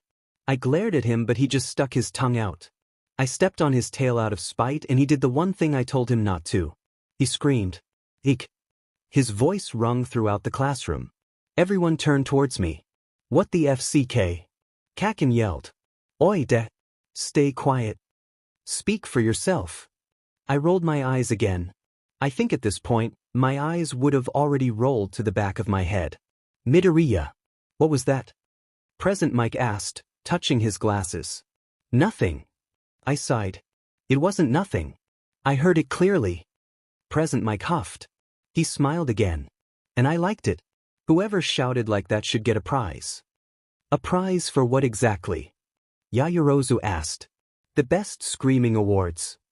Present Mike simply said. I wonder how he's a teacher here. Other than the fact that he's a hero, his intelligence level seems to be hitting the bottom of this earth. Ooh. Akari jumped out from under my desk. TSK. That idiot. I want a prize. What the FCK is that? 𝐀𝐮𝐭𝐡𝐨𝐫 screamed as Akari jumped onto him. Get him off me. Shut up, 𝐀𝐮𝐭𝐡𝐨𝐫, I said, reaching over to grab the small fox. And you better behave. Fine. Shish. Akari huffed as I set him down. You're such a boomer. What did you just say? I asked. Are you deaf or something? Akari scoffed. I said that you act like a boomer. I took in a breath as I opened the window. I grabbed Akari and simply threw him outside. I shut the window and turned back to Present Mike. I'm sorry about him. Please continue. I gave him a small smile. Present Mike gave me a, what the Siri was that? Look, but continued on with the class anyways. After class, however, he called me to the 𝐂𝐮𝐻𝑜's office. 𝐻𝐵𝐷𝐼𝐴. 𝐂𝐮𝐻𝑜 said, staring at Akari. What is that thing? He's my kitsune friend. No, he's my pet. I said, shoving Akari away from me. He's a part of my quirk. I'll make sure he doesn't affect others' learning process. Okay, thank you for that, but do you mind if we use him for something? 𝐂𝐮𝐻𝑜 asked. For what? I asked. If it's something like dissecting him. Definitely not. What are you saying? Present Mike screeched. He's a... What is he? He's a thing. I nodded, Drinking some tea. He's definitely a thing. No, I'm not. Akari said, slapping my leg. I want tea too, 𝐻𝐵𝐻𝐶H. But foxes aren't supposed to have tea. I flicked his forehead. Be a nice fox and behave. Sheesh. Akari sat next to me. You make it sound like I'm a little kid or something. Because you act like one. I gave Akari a smug look, and I think that was his last nerve. Anyways, I was able to finish my conversation with Principal Nizu and Present Mike safely. Thankfully, I was able to avoid the wrath of the Great Almighty. At least that's what Akari called himself. Although, he did seem to know something that I don't. Something about my quirk. It makes me quite nervous since the 𝐀𝐮_𝐬𝐴 know more about my situation than I do myself. I'll have to buy him honey butter chips later on. Time skip. I soon learned that our class was going to have a little hands-on training at the USJ place. It was going to happen tomorrow. Something about rescue training, I think. Even so, I feel a bit uneasy about it. I already took my medicine. I don't think it's because of my sickness. The school bell rang and I instantly dashed towards my dorm room. The teachers tried to stop me from running in the hallways, but I need to find Akari. I met All Might along the way and he did stop me for a different reason. I wasn't really listening to him since he was talking about his quirk or something like that. Anyways, I just kind of nodded and he gave me a strand of his hair. I don't understand why, but he told me to eat it later on. I just nodded and continued on my search for Akari, and thankfully, he was waiting for me in my dorm room. He just looked so stressed and I kind of feel bad for him. Maybe I should treat him better. I mean, it is my fault that he's going through events like these. He looked at me and gave me a cold glare and immediately jumped on me. You know, that statement about treating him better. Take that back. Hey, Akari, I have honey butter chips, I said, waving the bags of chips around. He got off me instantly upon seeing the bag of chips. Izuku. He started but seemed to hesitate. I asked, stealing a bit of his chips. You know, never mind. He gave me a sad smile and continued to eat his chips. I'll tell you. Later. Maybe next time. Is it important? I asked. You have to tell me if it's important. Okay. Akari nodded. I'm going to go back to my dimension for a while. To rest. I nodded, getting ready to open a gate for him, but surprisingly he opened his own gate. I'll have to ask about it later. Akari's Bro, did you tell him? My sister asked. I shook my head. Hey, you have to. It's important both for us and for him. He yelled. You can't drag this out forever. Yeah, the longer you take, the worse it'll be for all of us. Ryu sighed. You said that you'll tell him for like the past few months. We can't keep on going like this. Kyeko was on the verge of crying. It hurts me to act so happy in front of that child when I obviously know what's going to happen to him. It hurts me too. I yell back. But I don't want to crush his dreams yet. I'll tell him as soon as I can, just wait a little bit more. We'll only wait for a few more days. A week is the longest we can give you, brother. Akari said. I understand though. But fate's cruel. We just have to accept it. I nodded. I'll tell him as soon as I can. Izuku's POV. I woke up by the loud sound of the alarm clock. I slammed my hand onto it, sending it flying off the bedside table. I sat up and groaned, bracing for a punch from one of the 𝐀𝐮_𝐬𝐴. It never came. I shrugged it off, thinking that they were sleeping in for once. I decided to sleep a bit more too, since it was a Saturday. I laid back down and blinked a few times. I managed to fall asleep after shifting a little bit. Time skip. I woke up and turned to see that it was 10 a.m. I headed to the bathroom to take a shower. It only took me about 10 minutes or so, but it felt like hours. I don't know why. I felt empty. The sound of the water felt so loud, the water felt so cold. Maybe it's because the 𝐀𝐮_𝐬𝐴 haven't woken up yet. A knock on the door snapped me from my thoughts. I quickly finished my shower and dried myself. Just a minute, I said, wrapping a towel around my waist. I opened the door to see Uraraka. I smiled at her and she blushed. Did you need me? I asked. Don't you know that it's not good for a sweet girl like you to come into a boy's room all alone? I'm sorry. It's just that we were wondering if you wanted tea to join us for lunch. She looked away while stuttering. Eating outside. Sure. I smiled, closing the door. I'll be ready in a few minutes. I heard the door close and I quickly changed into a hoodie and a pair of jeans. I reached for my necklace, but I just realized that I didn't have it on. I went back into the bathroom to see if it was there, but it wasn't. I don't think I had it on when I woke up either. I felt my heart sink when realization struck me. I lost the one object that connected me to the 𝐀𝐮𝐬𝐽𝐻.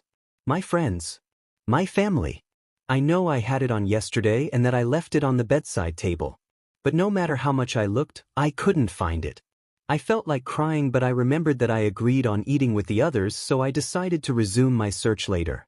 But I couldn't shake of the terrible feeling I had. I went downstairs and was greeted by the others.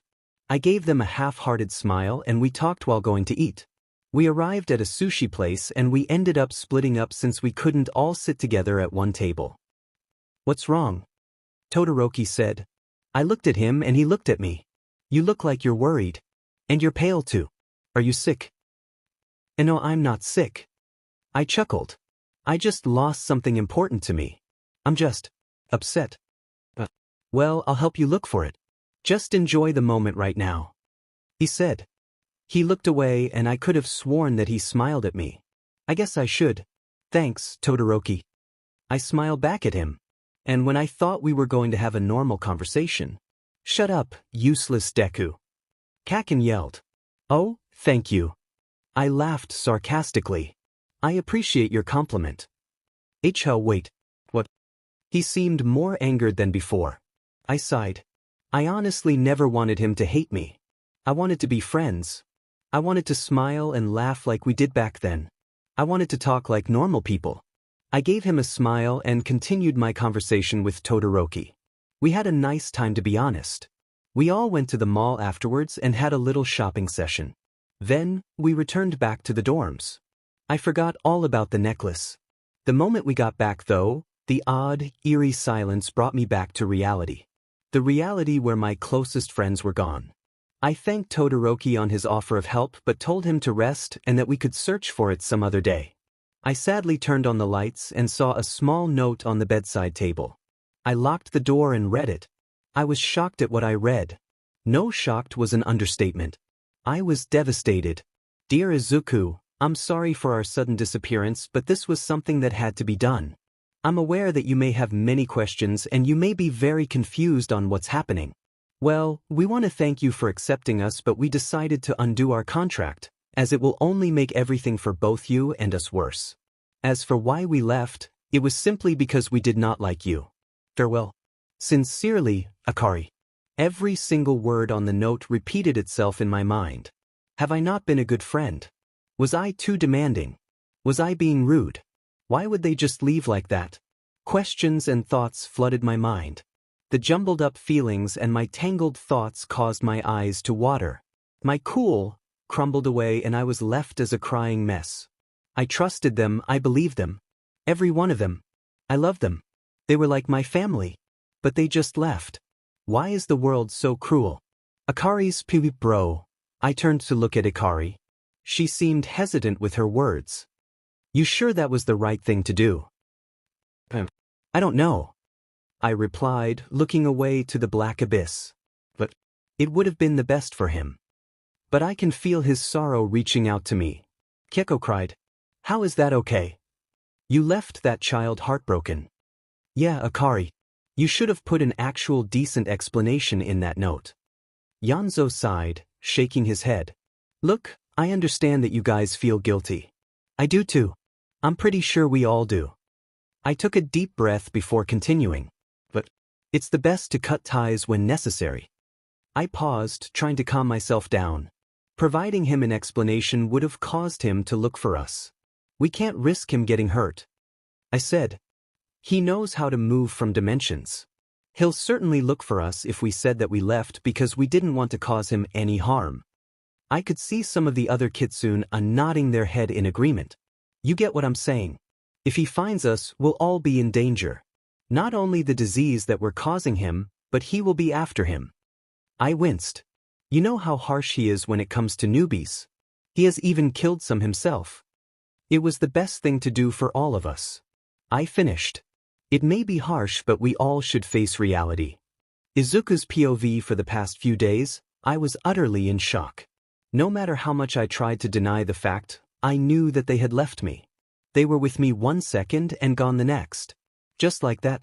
My classmates seemed to be concerned about me, even 𝐀𝐮𝐭𝐡𝐨𝐫, which was surprising. They brought me food and gifts while I locked myself up in my room. The teachers came to see me too. What a terrible person I am. Everyone is trying to cheer me up, and the only thing I'm doing is being a burden. Maybe that's why they left. Because I was only being a burden. I stood up from where I was sitting on my bed, going to the bathroom. I washed my face and looked at the mirror. I was surprised at how tired I looked. There were dark circles underneath my eyes. My eyes looked so dull. My hair was much messier than before, and I looked sickly pale. I looked so lifeless. I took a quick shower, changing into some new clothes.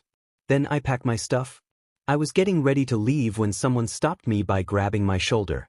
I was a bit surprised to find someone else up so late. "Where are you going, Midoriya?" By the voice, I could tell it was Kirishima. "Yeah, where are you going? It's very late, you know." I could hear Ida's voice too. The lights turned on to reveal all my classmates. I felt a bit of pain in the chest, but it wasn't as painful as I expected it to be. "I'm leaving," I said, taking Kirishima's hand off my shoulder. "If you're thinking of stopping me, don't even try." I saw some of my classmates open their mouths, wanting to say something, but they closed it again. I almost laughed at how funny that looked. They looked like goldfish. After what seemed like hours, I turned away from them and left the dorms. They didn't stop me, which had hurt me a bit, but it's much more easier this way.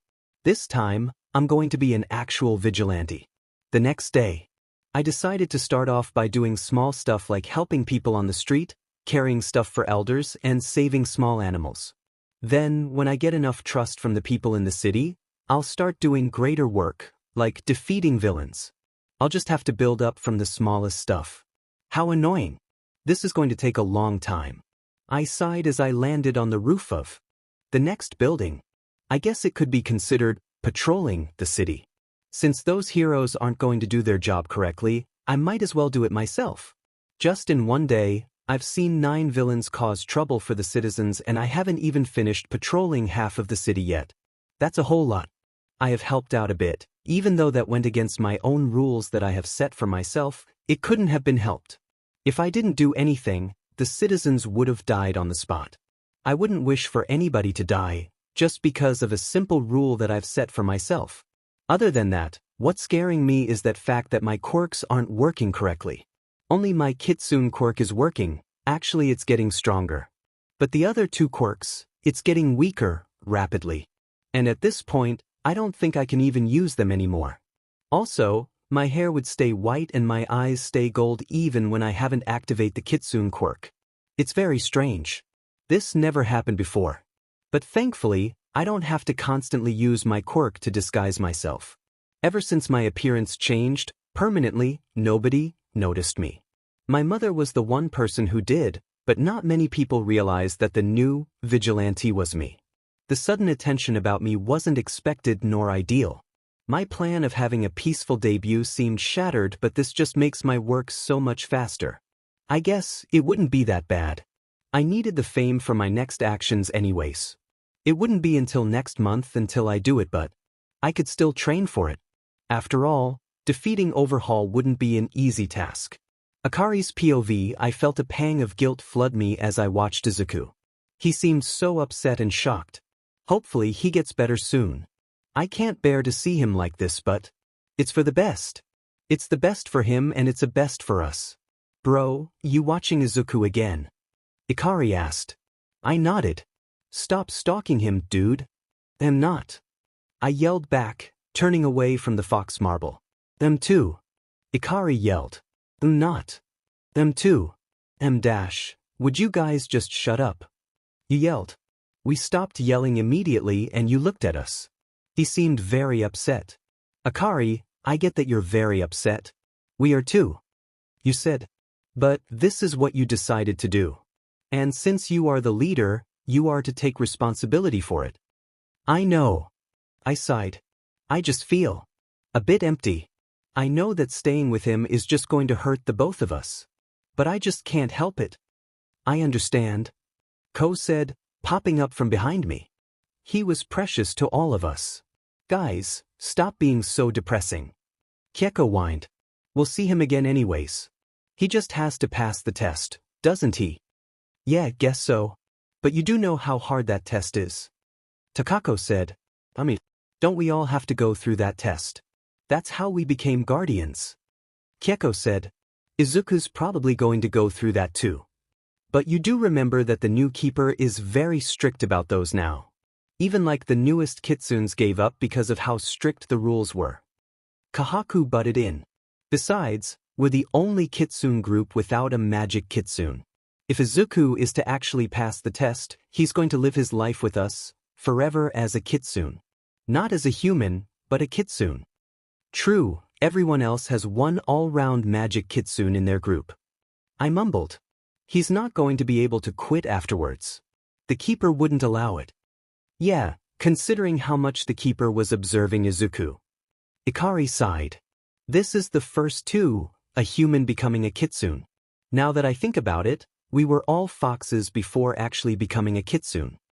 Are you dumb or something? You just realized that now. I mocked my sister. Oh, you want to go? Ikari challenged. Square up, bro, square up. You too, stop it. 𝐀𝐮 said. We're only here as a small vacation. We'll have to go back to the human realm where Izuku is. That's the world that we're supposed to watch over for the rest of our terms. True. At least we're not going to some weird world like the others. Q shuddered. Let's just rest for now. Tomorrow's going to be a more complicated day. One by one, all the 𝐀𝐮s left to their resting places. It was only me and 𝐀𝐮. We stood quietly in front of the 𝐀𝐮 marble, watching Izuku. 𝐀𝐮 broke the silence. Why are you so fond of him? I'm very fond of him myself, but you must certainly have a different reason for it. 𝐀𝐮 said, eyes glued on the marble. I stayed silent as I remembered the past. No big reason. I'm just thankful to have such bright light in my life. Especially after all the dark events I have been through. 𝐀𝐮 sighed. I guess we both have similar reasons. I'm thankful that you have chosen to leave Izuku when we learned about the sickness. And that we were causing it. Like I've said, it's the best for the both of us. I replied. 𝐀𝐮 turned away, leaving me to go rest. I stared at the marble for a bit more and let out a light chuckle. Besides, I'm positive that we'll meet again. Very soon. Izuku's POV. I keep seeing small visions of the 𝐀𝐮s, and even in my dreams, they appear, saying that we'll meet very soon. Although I didn't trust the visions or dreams, I was really desperate. I wanted to see them again. I wanted an actual answer, and I was hopeful. I was hopeful that there was a different reason on why they left me. I was hopeful that I would be able to laugh and spend my time with them like I've always did before in the past. To be honest, I didn't live a very hard, depressing life. I had it fairly easy throughout my life. Living without a father was hard, getting bullied by 𝐀𝐮 was hard too. But considering how much blessings I had and how much love and happiness I got, the hardships are nothing. I'm just being a baby right now. I knew that I was just trying to deny the fact that the 𝐀𝐮s were gone. But I accepted the fact now. I felt very empty afterwards. I visited my mother a few times, but it seemed like she was getting sick every time I visited her. She was very pale, thin, and her eyes seemed lifeless. Her lips were dry and pale. They didn't have the usual color. Her hair was messy as well, and by what it seemed, I don't think her eyesight is okay either. She seemed very weak, and it concerned me. I've asked her several times what was wrong, and she refused to tell me. So I decided to settle in with her instead of her living alone. It would be best for me to stay with her. Anyways, today I had made an appointment with the quirk doctor to see something about my quirk. Like the only quirk that was working for me was the 𝐀𝐮 quirk. The other two quirks seemed to grow weaker by day, and the crystallus quirk had already stopped working for me. It was truly weird and concerning for me. Not to mention that my appearance was changing too. My hair is starting to grow naturally white, and my eyes are slowly changing into a gold color. A mark appeared on my face not too long ago, and ears, tails, and fangs are growing out. Also, my sickness has gotten better. I stopped throwing up BLD, my headaches started to cease, and my body felt more energized. It was almost as if I was back to normal again. It was like the disappearance of the 𝐀𝐮𝐭𝐡𝐨𝐫 just made me into a new person. Or perhaps it was the strand of All Might hair that I ate that helped me recover from the sickness. Either ways, I'm feeling so much better now and the control over my quirk is getting better. Time skip. Hello, Dr. 𝐬𝐮𝐬𝐬. I said, smiling as I opened the office. Dr. 𝐬𝐮𝐬𝐬 was the head doctor of the hospital that my mother went to. He's really friendly and nice, and also knows a lot about quirks, so he often gives me checkups. I told him about the Vigilante stuff and work I'm doing, and he has accepted it. He feels like a family member to me, and it felt nice to know that I had someone to lean on. Hello, are you here for your mother's checkup today? He asked, smiling at me from his desk. Yes, but I'm also here for a quirk checkup. I've been seeing some problems, so. I chuckled as I helped my mother sit. I frowned when she almost fell down from her chair. She couldn't even see me anymore, so my concerns are growing every day. She had hearing issues, she couldn't feel anything, and sometimes she even forgot my name. It hurt me so much to see her like this, and I've been trying to do everything I could to help her, but not even the best doctors of Japan knew what the sickness was. Dr. 𝐬𝐮𝐬𝐬 has been giving her medications, which helped, but neither did he know what is wrong with her. Okay, your mother's sickness is getting worse. Dr. 𝐬𝐮𝐬𝐬 sighed. I can see that it's getting worse by day, and at this rate she won't make it. Is there really no cure for it? I asked. It's not that. If we knew what the sickness was, we would have done everything to help. Dr. 𝐬𝐮𝐬𝐬 said. But from every single one of the examinations that we did, it shows up that your mother is perfectly healthy. There isn't one single disease that's harming her. Then, what do you think is causing this? I asked, staring at my mother. Well, I'm not quite sure, but I've heard of quirks that make people sick. That could be the case, but the results of the medical tests show no signs of quirk problems. Dr. 𝐬𝐮𝐬𝐬 said, showing me the medical files. It could be that we don't know about the disease your mother has, and because of that, we can't do anything to help her. One wrong decision and it could cause much harm to her health. I understand. Thank you for helping us, though. I smiled sadly. It means a lot to us. Don't thank me. Everybody would do the same thing. Dr. 𝐬𝐮𝐬𝐬 smiled, placing his hand on my shoulder. Now let's get to your quirk checkup. I nodded and sat in the office next to my mother. Dr. 𝐬𝐮𝐬𝐬 went out to get some stuff and shortly came back with a few files. He also took me to test my quirks and just a short medical examination. Once we were back in the office, he went through the files. There was a long, awkward silence, and I could see from his expression that something was wrong. Seeing his concerned expression made me feel very nervous. He opened his mouth only to close it again and sighed. He looked at me very seriously, seemingly looking for the right words to say the news. He just stayed silent for the next few minutes, which made me more anxious. Is there something wrong? Am I sick like my mother too? I asked, getting tired of the silence. Dr. 𝐬𝐮𝐬𝐬 shook his head and handed me the files. Both the old and new ones about my quirk. He still seemed to be thinking of an easy, nice way to say this because I could see how troubled he was. In the old files, it read that I had 3 quirks. It stated the type and powers of the quirks, drawbacks, and cautions I should take just in case.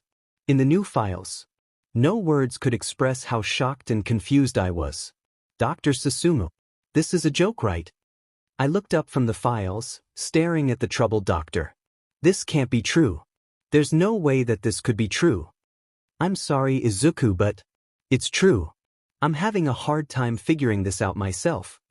Dr. 𝐬𝐮𝐬𝐬 said, massaging his temple.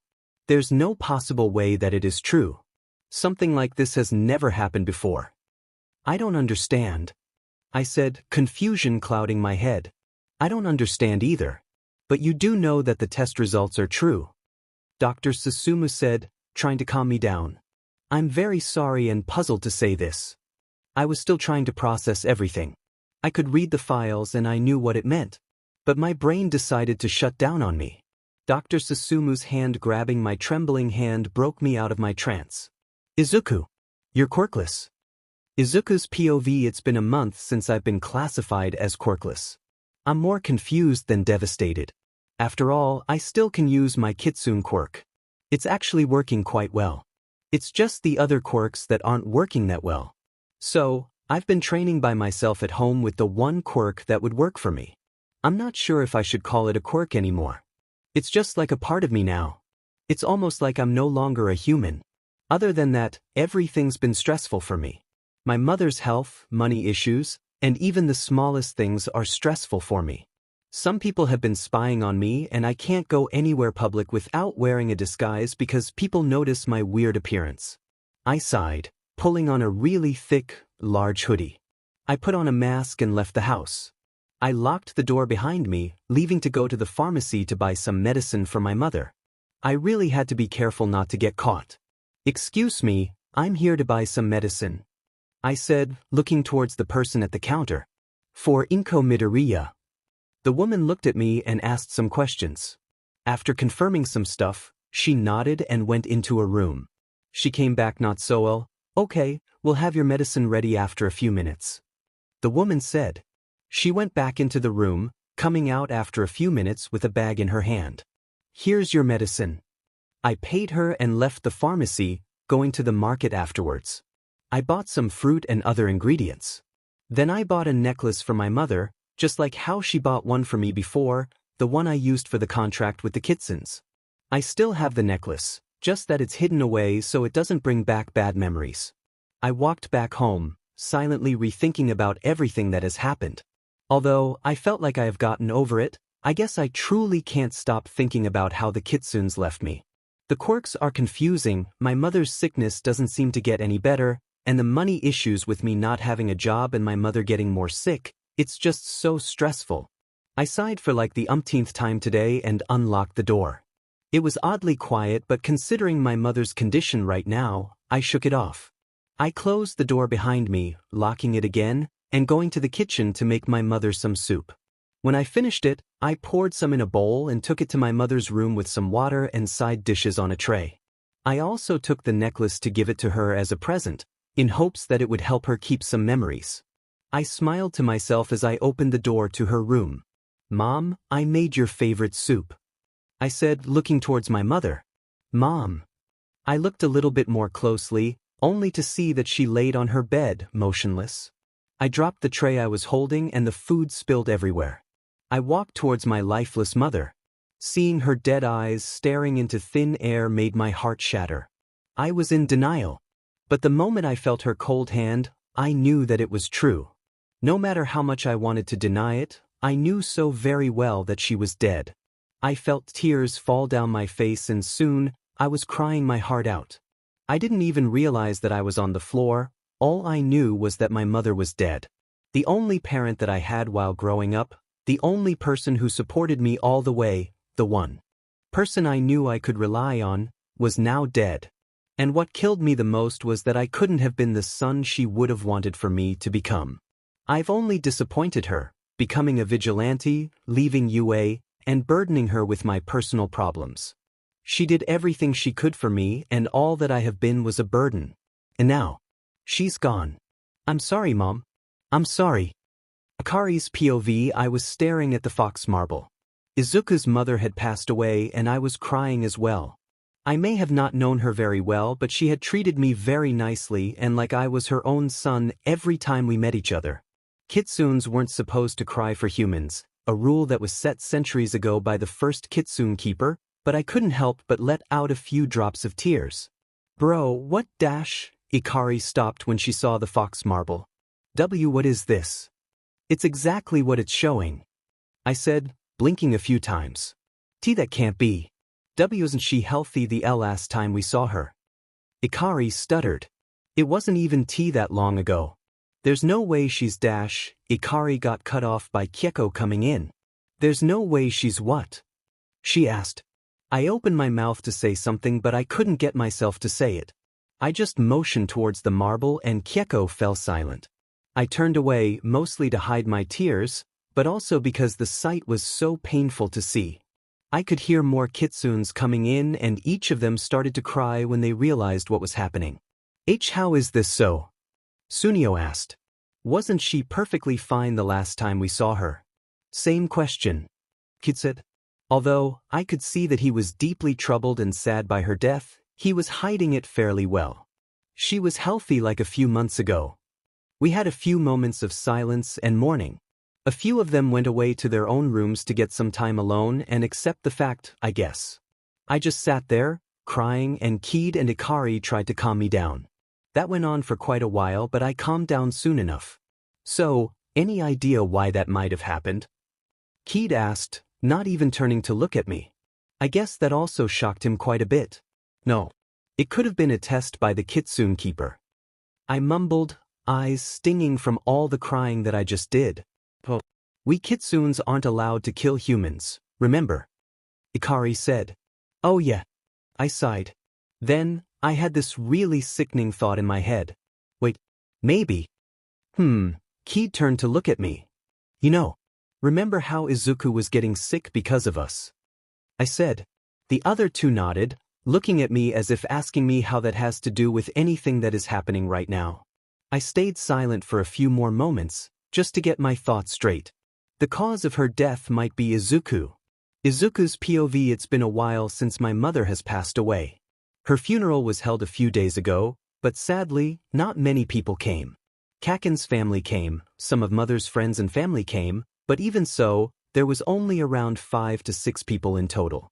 That made me realize how much time my mother spent in taking care of me, helping me, and supporting everything that I did. That made me feel so much worse about how I've taken everything so lightly. I've promised that I will become a great son for my mother, a great person that children can look up to, and a reliable hero that people can trust in.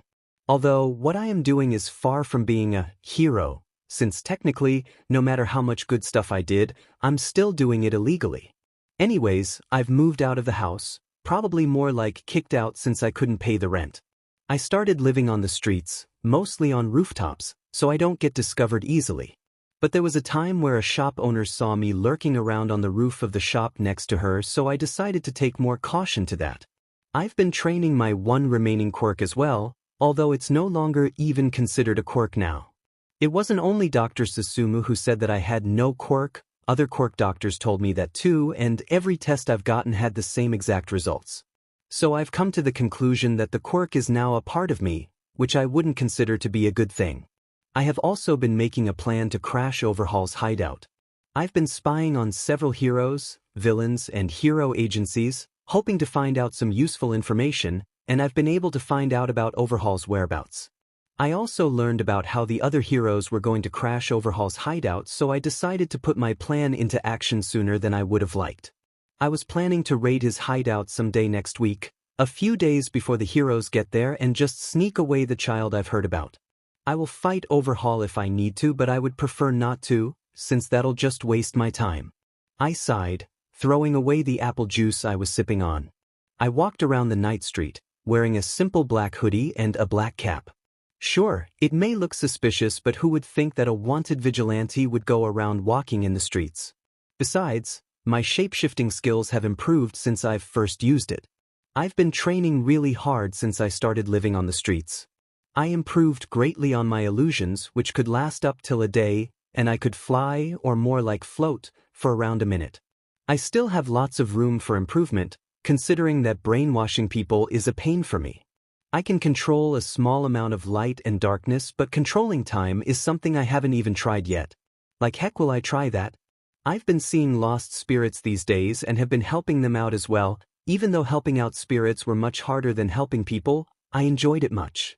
Especially lost spirits. Lost spirits are spirits that have an large, strong urge for revenge or an urge to live. Lost spirits are also spirits that have a large amount of mana. 𝐻𝐵 had once told me that kitsunes had often killed these spirits, using their mana or power to their advantage. Although that was banned a long time ago, and now kitsunes were only allowed to come in contact with these spirits when helping them out. I guess I'm doing the same thing, just that I'm not a kitsune. But with everything happening and my appearance changing more by day, I'm not really sure if I'm a human anymore. Maybe I wasn't one to begin with. 𝐻𝐵's POV. Just in case you forgot, 𝐻𝐵's the fourth wall breaker, aka 𝐻𝐵's sister. What do you mean Izuku's the cause of his mother's death?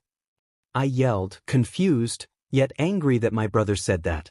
Why would Izuku ever harm her? I'm not saying that he did it on purpose. Akari yelled back. Guys, calm down. The others are sleeping and the keeper's going to be angry if you caused a ruckus in the resting dimension.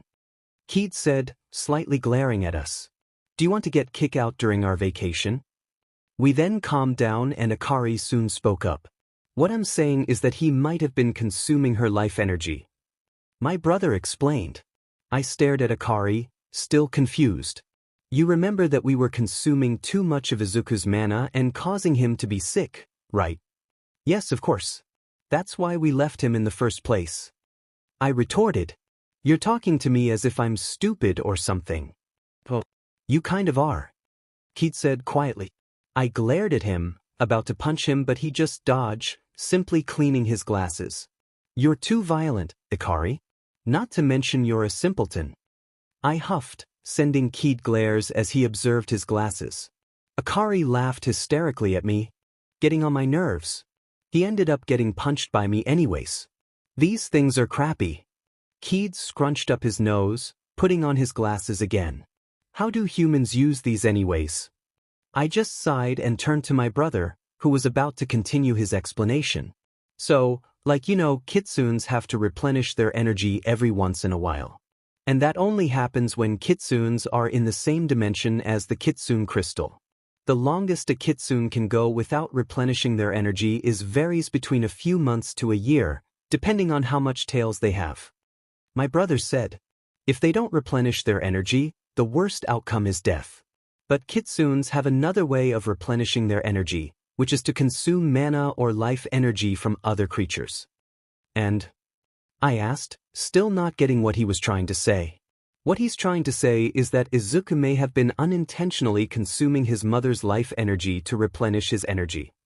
𝐀𝐮𝐨 said, giving me an, "Are you an idiot?" look. That could be possible since he's been living in the human dimension ever since he could remember. But that's only if he is a 𝐾𝐮. But isn't he a human? I asked. He's been a human ever since he was born. He may have lived like a human, but that doesn't mean he is one. Izuku's POV. I slowly walked around Overhaul's hideout. I had followed in one of his followers into the hideout, knocking the man unconscious after figuring out the way in. I hid him somewhere, making sure he was out of view before swiftly shape-shifting into the man's appearance. Hey, go take the girl to her room. I looked up, seeing a person wearing a white raincoat looking at me. I looked around, only seeing me, and pointed to myself. I tilted my head and the man turned fully towards me. Are you deaf? He asked, letting down the small girl he was carrying. Go take this girl to her room. I have other stuff to do. I nodded, looking at the small, trembling girl. She had long, bluish, white hair that reached down to her waist and large, bright red eyes. She had a small horn on the right side of her forehead. The poor girl was wearing a short-sleeved dress, dirty and old. I was certain she was the girl I was looking for. I took the girl by the hand, walking towards who knows where when I made sure the raincoat guy was gone. Where's your room? I asked quietly. She slowly pointed to a certain direction. I looked down at her, only to see her trembling more violently, and she looked like she wanted to cry. There were bandages wrapping around her arms and legs. I stopped, crouching down to pick her up. She seemed surprised, but I carried her, patting her back softly as we walked down the hallways. Do you want to leave? I whispered, only so that she could hear me. 𝐻𝐻. Would you like to leave this place? Go outside and play. I asked, this time turning the girl around so that she facing me. Wait, but that's not possible. She said, grabbing onto my clothes. He wouldn't let me. If I do, people are going to get hurt. I frowned, sighing as I let her down.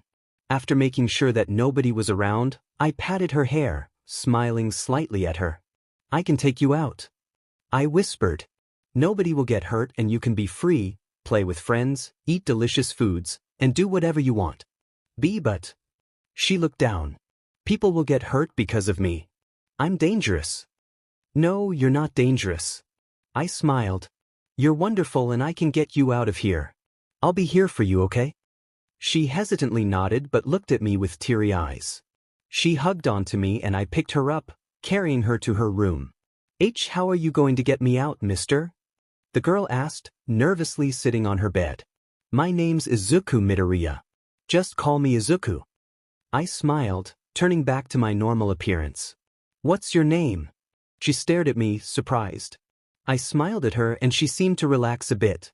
I'm 𝐬𝐻𝐻, she said, seeming much more comfortable. Here, I don't think you have anything important here, so I'll make this quick, I said, seeing the girl nod. I cut a piece of her hair and created an illusion of 𝐬𝐻𝐻. I sighed, heart thumping when I saw that the illusion was really similar to 𝐬𝐻𝐻. 𝐬𝐻𝐻 seemed astonished at her image and I made sure that the illusion was acting like how 𝐬𝐻𝐻 would have. Okay, we have to go soon, I said, picking her up again. The illusion will disappear in a few days, but it'll be best for us to be as far away from here as possible. What do you think you're doing? I heard a voice, making me snap my head to the direction of the source. What are you doing to my daughter, mister? The man wore a weird bird mask and had short, auburn hair. And not to mention, he had oddly long lower eyelashes. I then realized that he was 𝐻𝐻𝐻𝐿, the man who's been hurting the poor girl. Don't call me that. You make me feel old. I smirked, sarcasm evident in my voice. As for your daughter, she'll be coming with me to experience some happiness. Let her go and I might spare you, the man said. What about you let us go and I'll spare you, I said, feeling 𝐬𝐻𝐻 grip onto me more harder. 𝐬𝐻𝐻, would you want that hero to die because of you? The man said, looking towards the poor girl that was hugging onto me. Would you want another person to die because of your selfish desires? 𝐬𝐻𝐻 whimpered, her grip tightening then loosening as she left go of me. I looked at her but smiled, saying that I'll be much happier if she would trust me. You can trust me.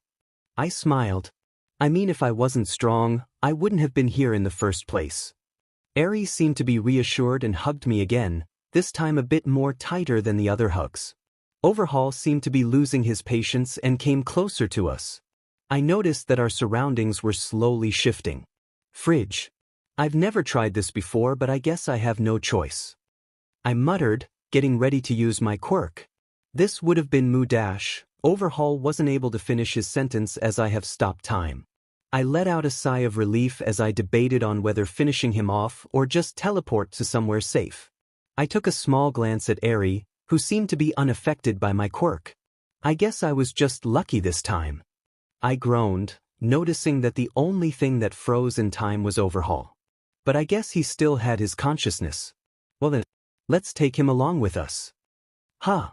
𝐬𝐻𝐻 looked at me as if I was crazy. To the police station, or maybe we need to drop him off at like an ocean or something. I trailed off, thinking of a safe and good place to drop him off at. I'll just take him to the police station, besides, I don't know my limit with this time freeze ability. 𝐬𝐻𝐻 nodded and I told her to get onto my back. I held onto 𝐻𝐻𝐻𝐿, which I had to carry in my arms while we teleported from place to place. Hold on tight, I said. This might take a while. Since I couldn't yet teleport long distances at once, I had to stop every several miles and teleport again. But after a bit of teleporting, we arrived at Tartarus, the special prison for villains. Oh gosh. Well, excuse me, I yelled, plopping 𝐻𝐻𝐻𝐿 down onto the ground. We have a villain over here. When I continued to yell, I saw people running towards us. When I made sure that 𝐻𝐻𝐻𝐿 was well restrained, I sent the guards a small smirk. I picked up 𝐬𝐻𝐻, teleporting us in small distances, eventually reaching back to where I was staying, the streets. Izuku, where are we staying? 𝐬𝐻𝐻 asked. Well, I usually lived on the streets, but I know where we can stay at. I smiled. Let's get some dinner before we do anything else though.